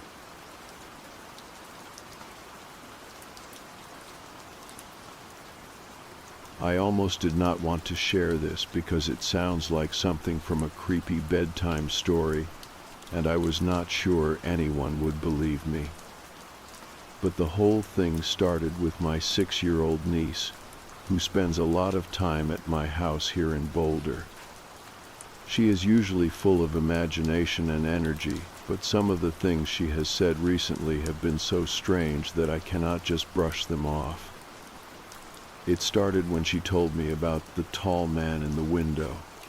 At first, I thought it was just a game she made up, or a way to entertain herself when she was bored. Kids have vivid imaginations, right? That was my first mistake. She described him as a tall figure who stands silently outside the window at night. She said he has scars on his hands and that he likes to stand behind my chair when I am sitting down. I remember laughing nervously when she told me this, trying to act casual and not let her see that her words were unsettling me. But it was hard to ignore the look in her eyes, the way she spoke as if he was real and waiting just outside the glass. One evening she was sitting at the kitchen table drawing pictures. She does that a lot, filling pages with colorful scenes and stick figures. But this time her drawings were different. She drew a tall, shadowy figure watching me while I sleep. The image was dark and detailed, with long fingers and eyes that seemed to follow the page. When I asked her about it, she said he wanted to play a game called Find the Key Before He Finds You. I did not know what to say. It sounded like something out of a nightmare. But coming from a child, it was all the more disturbing. I started paying more attention to the house at night. I kept the blinds closed and made sure the doors were locked, but sometimes I felt like I was being watched. The shadows seemed to stretch and move in ways that did not make sense. I told myself it was just my imagination, fueled by my niece's stories and drawings. But then, one night, a neighbor mentioned seeing a tall figure near my windows. They said it was always at night, standing silently just outside the glass. I was not sure if they were joking or trying to warn me, but the timing was too coincidental to ignore. The basement of the house had always been a place I barely went to. It was cold and dark, full of old boxes and forgotten things. But one day, while cleaning, I stumbled upon a door I never knew existed. It was hidden behind some shelves, locked tight and worn from years of neglect. I tried the handle, but it would not budge. The curiosity and unease I felt grew stronger. I called a locksmith to help me open the door. When it finally swung open, the sight inside made my blood run cold. The walls were covered in claw marks and handprints, all child-sized. It was like a secret prison or a forgotten room where someone had been trapped. I did not understand who could have made those marks, or why no one had told me about this door before. My niece's stories and drawings suddenly took on a new and terrifying meaning. The tall man with scars on his hands, the game of finding a key, the figure outside the windowsill was all connected to this hidden part of the house. I felt like I was unraveling a mystery that had been buried for years, one that involved a child and a presence I could not explain. Since then, I have been trying to make sense of everything.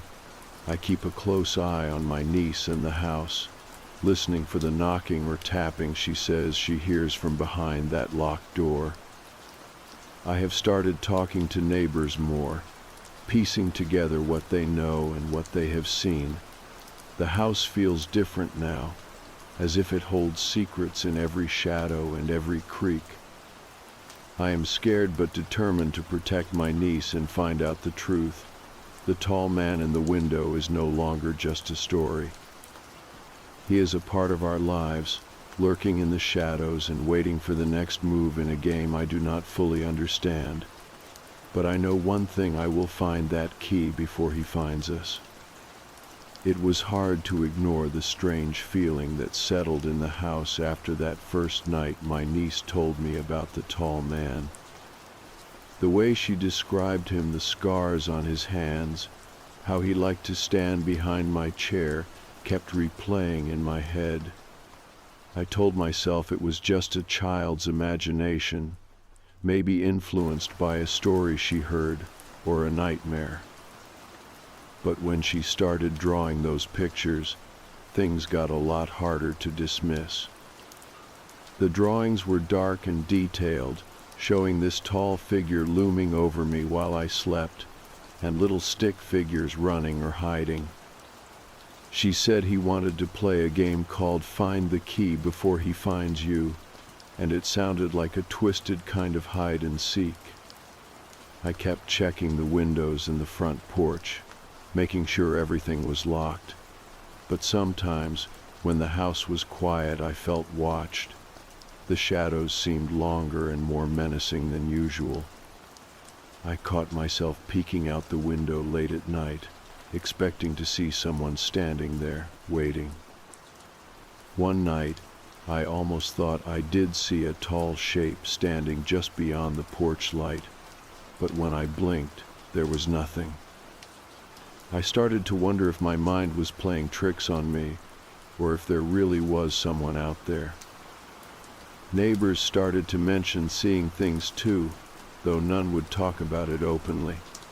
A few days after the drawings, one of them told me they had seen a tall figure near my windows at night. They said it did not come to every house, only to mine and maybe a couple of others nearby. It was strange how many people seemed to know something but pretended they did not.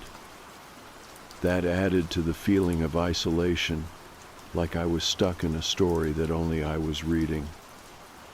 The basement door was another story altogether. I had never noticed it before, tucked behind old shelves and boxes. It was locked tight and looked like it had not been opened for years. When I finally got it unlocked, what I found inside was worse than I imagined. The walls were scratched and marked with claw marks, and there were handprints all over, small ones, the size of a child's hands. The air was stale and cold, the kind of cold that creeps into your bones. I did not want to be there alone, but I had to know what was behind that door. I started to wonder if the tall man my niece talked about was connected to this room. The scars on his hands, the way she described him standing behind Mitt, all seemed linked. I asked my niece more questions, but she was vague, almost afraid. She said he watched me when I slept, and that the game was about finding the key to get out before he caught me. It sounded like something from a nightmare, but she spoke so calmly that it made me uneasy. I began to watch her more closely, trying to protect her without frightening her. Sometimes she would stare at the windows for long periods, or she would whisper to herself about the game and the key. I tried to distract her with toys and stories, but the tall man seemed to be always there in the background of her world. I felt helpless and scared, like I was failing to keep her safe from something I could not see or fight. My own sleep suffered. I kept waking up in the middle of the night, heart pounding, listening for the knocks or taps my niece said she heard from behind the locked door. The house felt alive in a way that was not comforting. The shadows moved differently, and the silence was thick with unspoken things. I would check the basement door repeatedly, making sure it was locked, but I wondered how long it had been closed off and what had happened down there before I moved in. I started to talk to neighbors more, gently probing for stories or memories about the house. Some were reluctant, others shared small bits. They mentioned children who used to live here, stories of disappearances and strange noises. None said much directly, but the hints were there, like pieces of a puzzle I was only beginning to see. It was clear this house had a history, and that history was not clean or simple. One day, I found a small old key on the floor near the basement door. It was rusty and heavy, with a worn wooden handle. I had no idea where it came from. When I showed it to my niece, her eyes widened, and she whispered, "That's the key. You have to hide it, or he will find you." I realized then that the game was more real and dangerous than I wanted to admit. It was not just a child's story or a way to pass the time. It was a warning. The feeling of dread grew heavier as the days passed. I could not shake the sensation that the tall man was always near, watching, waiting. The house felt smaller, tighter, as if the walls were closing in on me. I kept the key hidden, but I was afraid it was only a matter of time before the game started for me too. The line between reality and nightmare was blurring, and I was not sure where one ended and the other began. I began to wonder if I was losing my mind, or if there was truly something in the house with us. The scratches on the basement walls, the child-sized handprints, the stories my niece told all pointed to something real and terrifying. I did not know if I could protect her from it, or if I could even protect myself. But I knew I had to try. The game was not just a game anymore. It was a fight to keep us safe, to find the key before he found us. It was getting harder to pretend everything was normal. After my niece started talking more about the tall man and the game he wanted to play, I found myself watching every shadow in the house, waiting for something to happen. I told myself it was just her imagination running wild, but deep down, I could not shake the feeling that something was wrong. When she described the scars on his hands, how he liked to stand behind my chair, and that he was always watching while I slept, it felt too specific and too real to ignore. The drawings she made haunted me. Each one showed the tall figure looming over the house or standing silently behind the furniture. There were even pictures of small keys, some hidden and some glowing, like they were important to finding a way out or keeping safe. When I asked her about the key, she said it was the only thing that could protect us, and we had to find it before he found us. It was chilling to hear those words from a 6-year-old, and I felt powerless to help. I started paying closer attention to the house at night. I kept the blinds drawn and the lights on as much as possible. Sometimes when I was in the kitchen or living room, I would catch a glimpse of something moving just out of sight, a tall shadow slipping past a window, or a figure standing quietly at the edge of the porch light. It was always gone by the time I turned to look. My heart would race, and I would tell myself it was just my mind playing tricks, but the unease lingered. Neighbors had been quiet about it until recently. A few approached me with stories of seeing a tall figure near my windows late at night. They said it only came to certain houses, and mine was one of them. I was struck by how many people knew about it but chose to stay silent. It felt like a secret shared only in whispers and glances. The weight of that silence made me feel even more isolated in this strange situation. The basement door, hidden behind old boxes and shelves, became the center of my worry. I had not noticed it before, and its presence felt like a secret the house was keeping from me.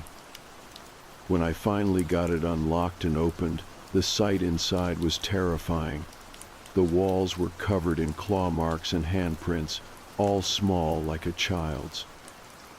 The air was thick and cold, and the shadows seemed to stretch longer in that cramped space. It was like a prison or hiding place, and I could not understand why no one had told me about it. The connection between the basement and the tall man became clearer with each passing day. My niece's stories, the scars on his hands, the way she said he watched me sleep it, all pointed to something trapped or waiting behind that locked door. I became obsessed with protecting her and myself, always looking for that key she talked about. I hid it carefully, but the fear that it might not be enough was always present. Sleep became rare and restless. I would wake in the middle of the night, heart pounding, listening for the tapping or knocking she said came from the basement. The house felt alive in a way I could not explain, filled with whispers and shifting shadows. I tried to tell myself it was just stress in my imagination, but the evidence was too much to ignore. The house had secrets, and it was refusing to let them go.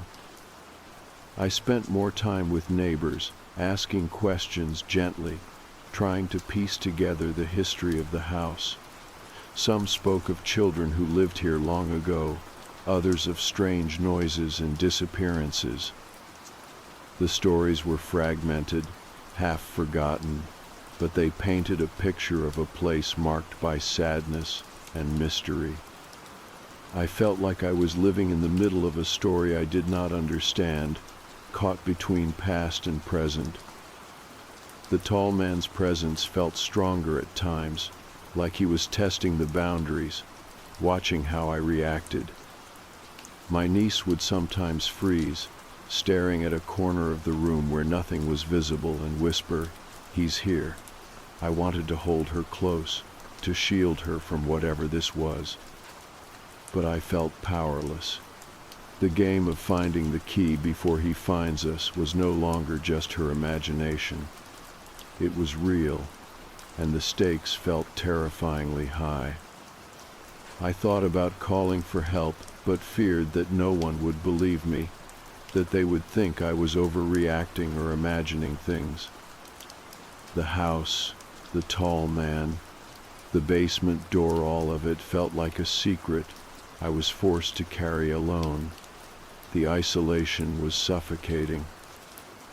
I tried to stay strong for my niece, but some nights I felt overwhelmed and desperate. In those moments, I would sit with her, holding her small hand, and tell her that we would find a way through the game, that we would find the key and be safe. Her eyes, wide and trusting, gave me a sliver of hope. I promised her that I would not let the tall man win, that I would protect her no matter what. The mystery of the locked door and the claw marks lingered in my mind. Who or what had left them there? How long had it been hidden?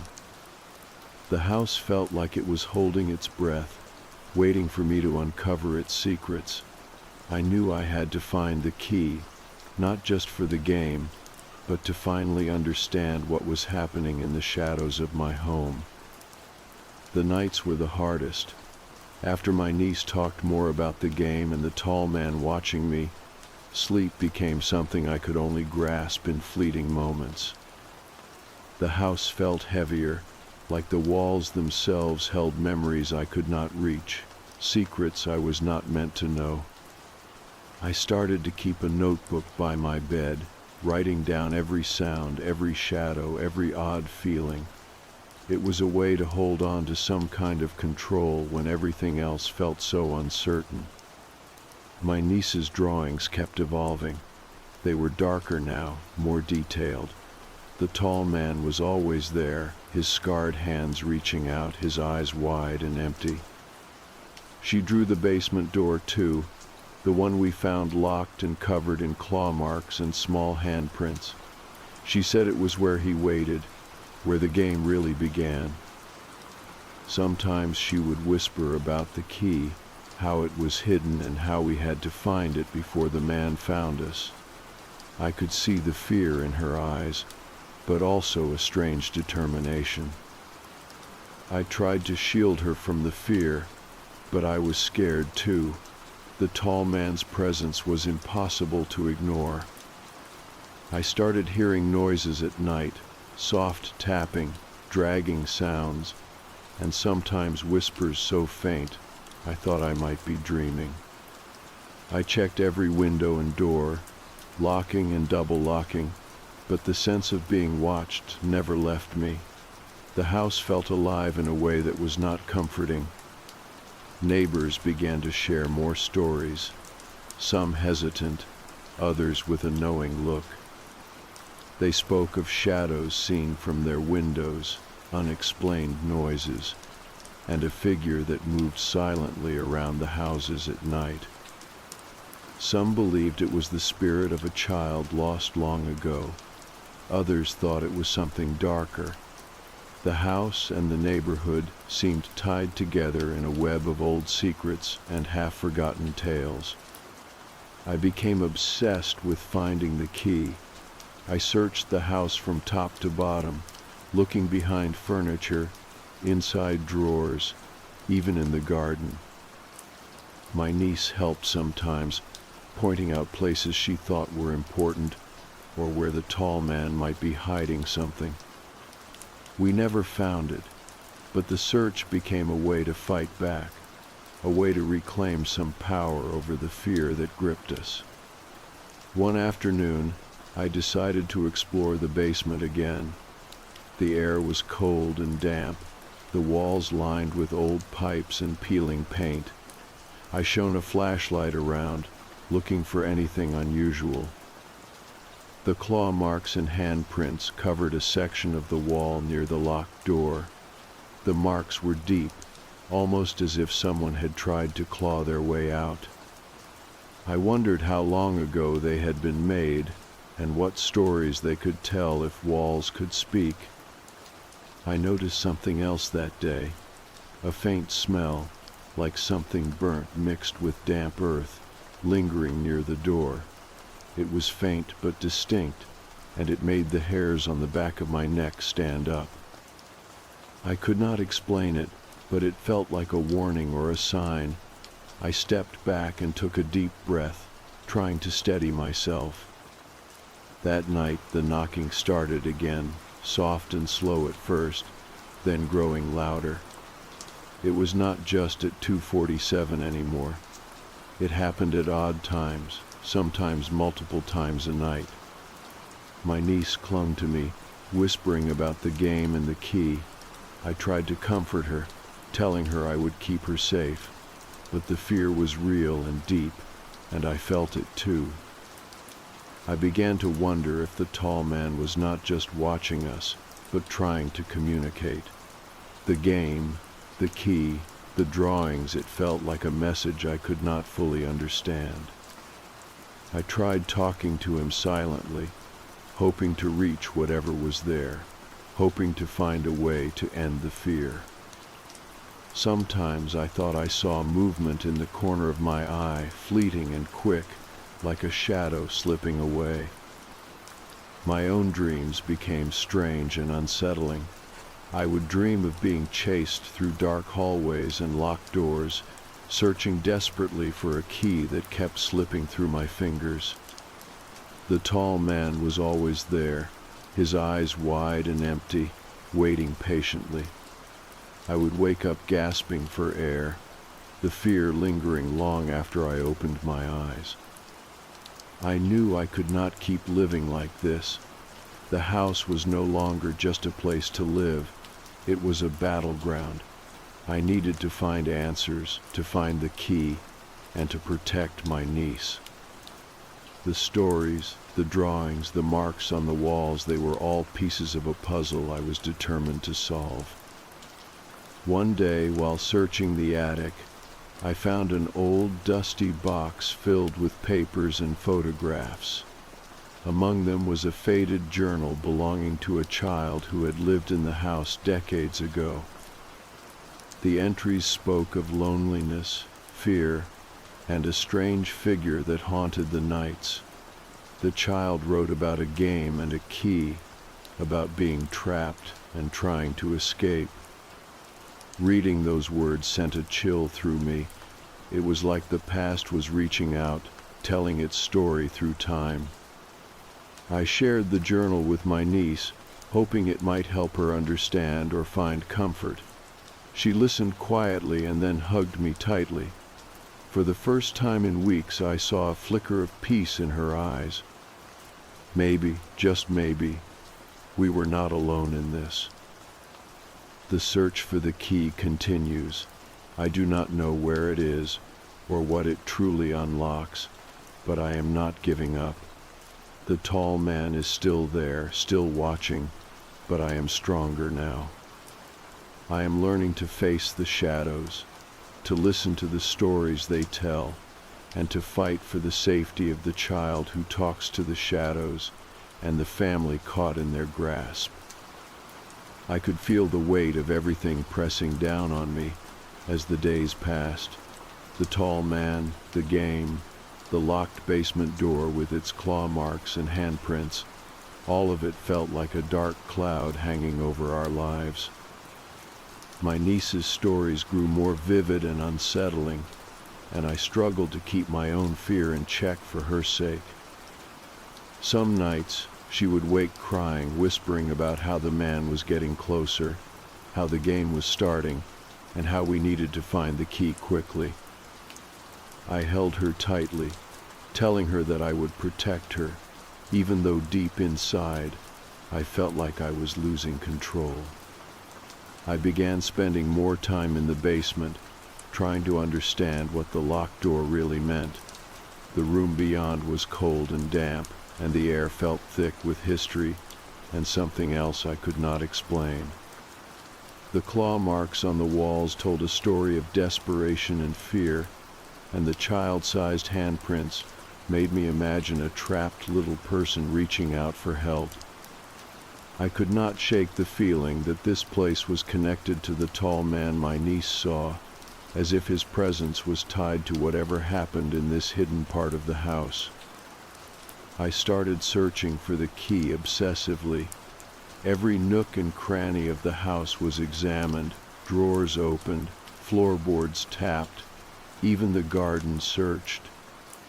My niece joined in, her small hands pointing to places that felt important to her, places where the tall man might hide the key or watch us from. We never found it, but the search gave us something to focus on besides the fear. It became a small act of rebellion against the unknown. Some neighbors shared stories that made my blood run cold. They spoke of children who had vanished or been taken long ago, of strange noises and shadows that haunted the neighborhood. One elderly woman told me about a family who lived in the house decades before, a family that had lost a child under mysterious circumstances. The details were vague, but the connection was there. It felt like the past was bleeding into the present, like the house held memories too painful to forget.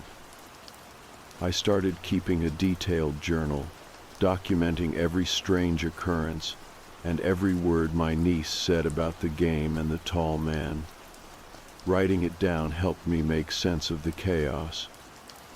I noticed patterns, the times when the tapping started, the places where shadows lingered longest, the way my niece's drawings changed. It was like piecing together a puzzle with missing pieces, hoping to see the bigger picture before it was too late. Sleep was a rare luxury. The house was alive with sounds I could not explain, the creaks of settling wood, the soft scraping of nails on walls, the faint whispers that seemed to come from nowhere and everywhere. I would lie awake, heart pounding, listening for the knocks that my niece said came from the basement door. Some nights, the tapping was frantic, as if someone was trying desperately to escape. Other nights, it was slow and steady, like a heartbeat. I found myself talking to the tall man, even though I was not sure if he was real or just a part of the darkness. I would whisper promises to protect my niece, to find the key, to end the game. Sometimes I thought I saw a flicker of movement in the corner of my eye, a shadow retreating, a pair of eyes watching silently. It was both terrifying and strangely comforting, like a fragile connection between two worlds. The relationship between my niece and the tall man was strange and complicated. She was both afraid of him and fascinated. She told me about conversations they had, about how he was lonely and wanted to play but did not know how to join the living. She said he was sad and sometimes angry, but he never hurt her. It was a confusing mixture of fear and empathy that I struggled to understand. I reached out to a local historian who specialized in the neighborhood's past.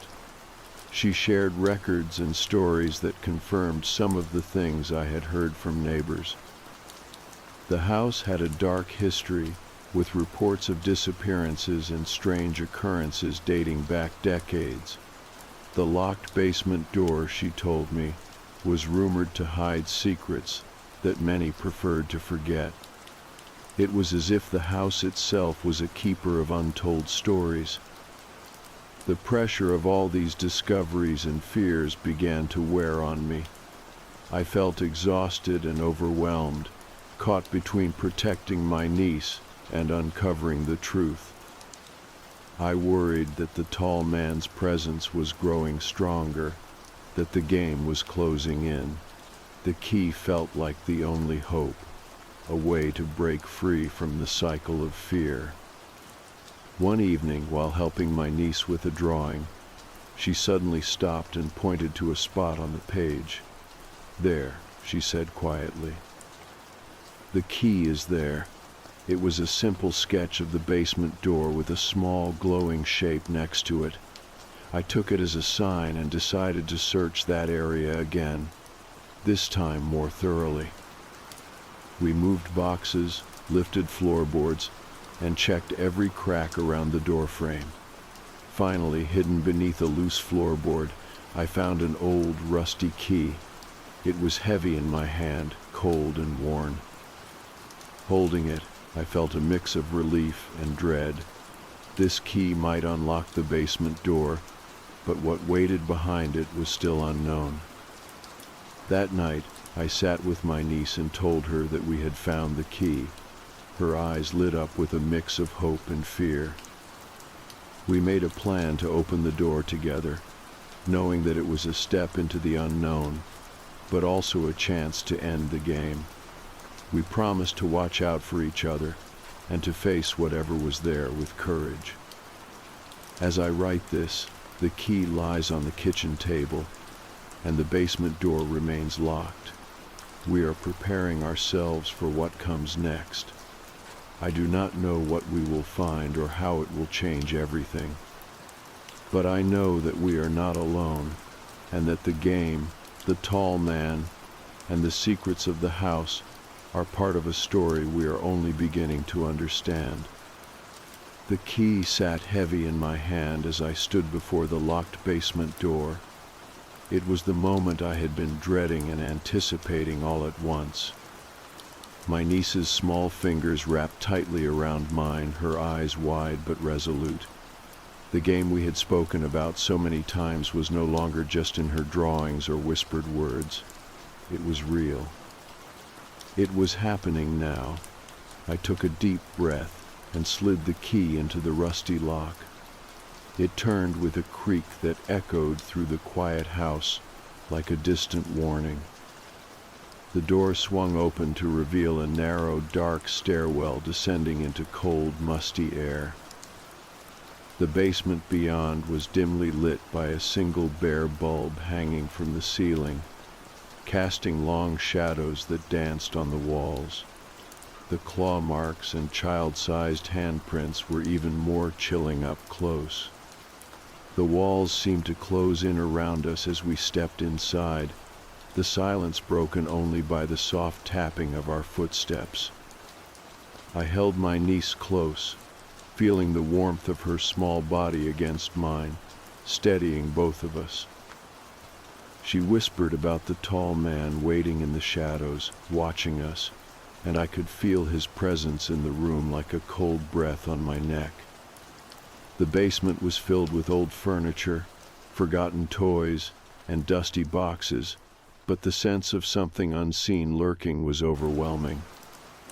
We moved carefully, searching for any sign of the key's purpose, or what the game really meant.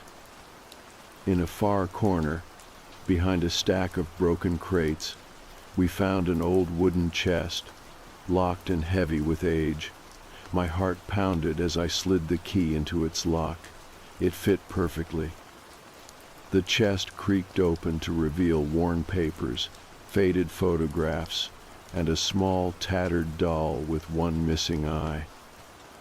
The photographs showed a little girl playing in the yard, her smile bright but eyes sad, and a tall man with scarred hands standing nearby, always watching.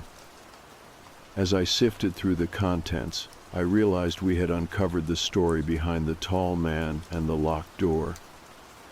The girl in the photos was the child who had been trapped in the basement years ago, and the tall man was someone who had watched over her, or perhaps kept her there. The game of finding the key was a plea for freedom, a desperate hope to escape the darkness that had held her captive. My niece clung to the doll, her small voice trembling as she asked if the tall man was still there. I told her that sometimes people and memories stay in places long after they are gone, but that we had found the key to unlock the past and bring light into the shadows. It was a beginning, a way to end the fear and the waiting. Over the next days, I worked to bring the basement into the light, clearing out the old and forgotten, turning the space from a place of fear into one of remembrance. I contacted local historians and community members to learn more about the family who had lived here before and to honor the memory of the child who had suffered. It was a painful process, but one filled with healing. My niece's fear gradually eased as she understood more about the story and saw the changes we made. The tall man no longer appeared in her drawings or whispered in the night. The game was over, and with it, the shadow that had hung over our lives began to lift. The house felt lighter, filled with the warmth of hope and new beginnings. Looking back, I realize how fragile the line between past and present can be, and how the stories we uncover can shape our understanding of the world around us. The child who talked to the shadows was never truly alone, and neither was I. Together, we found the courage to face the darkness and the strength to bring the light back into the house. If you ever find yourself haunted by the unknown or caught in a game you do not understand, remember that there is always a key, sometimes hidden, sometimes lost, but waiting to be found. And sometimes the bravest thing we can do is turn the lock and open the door.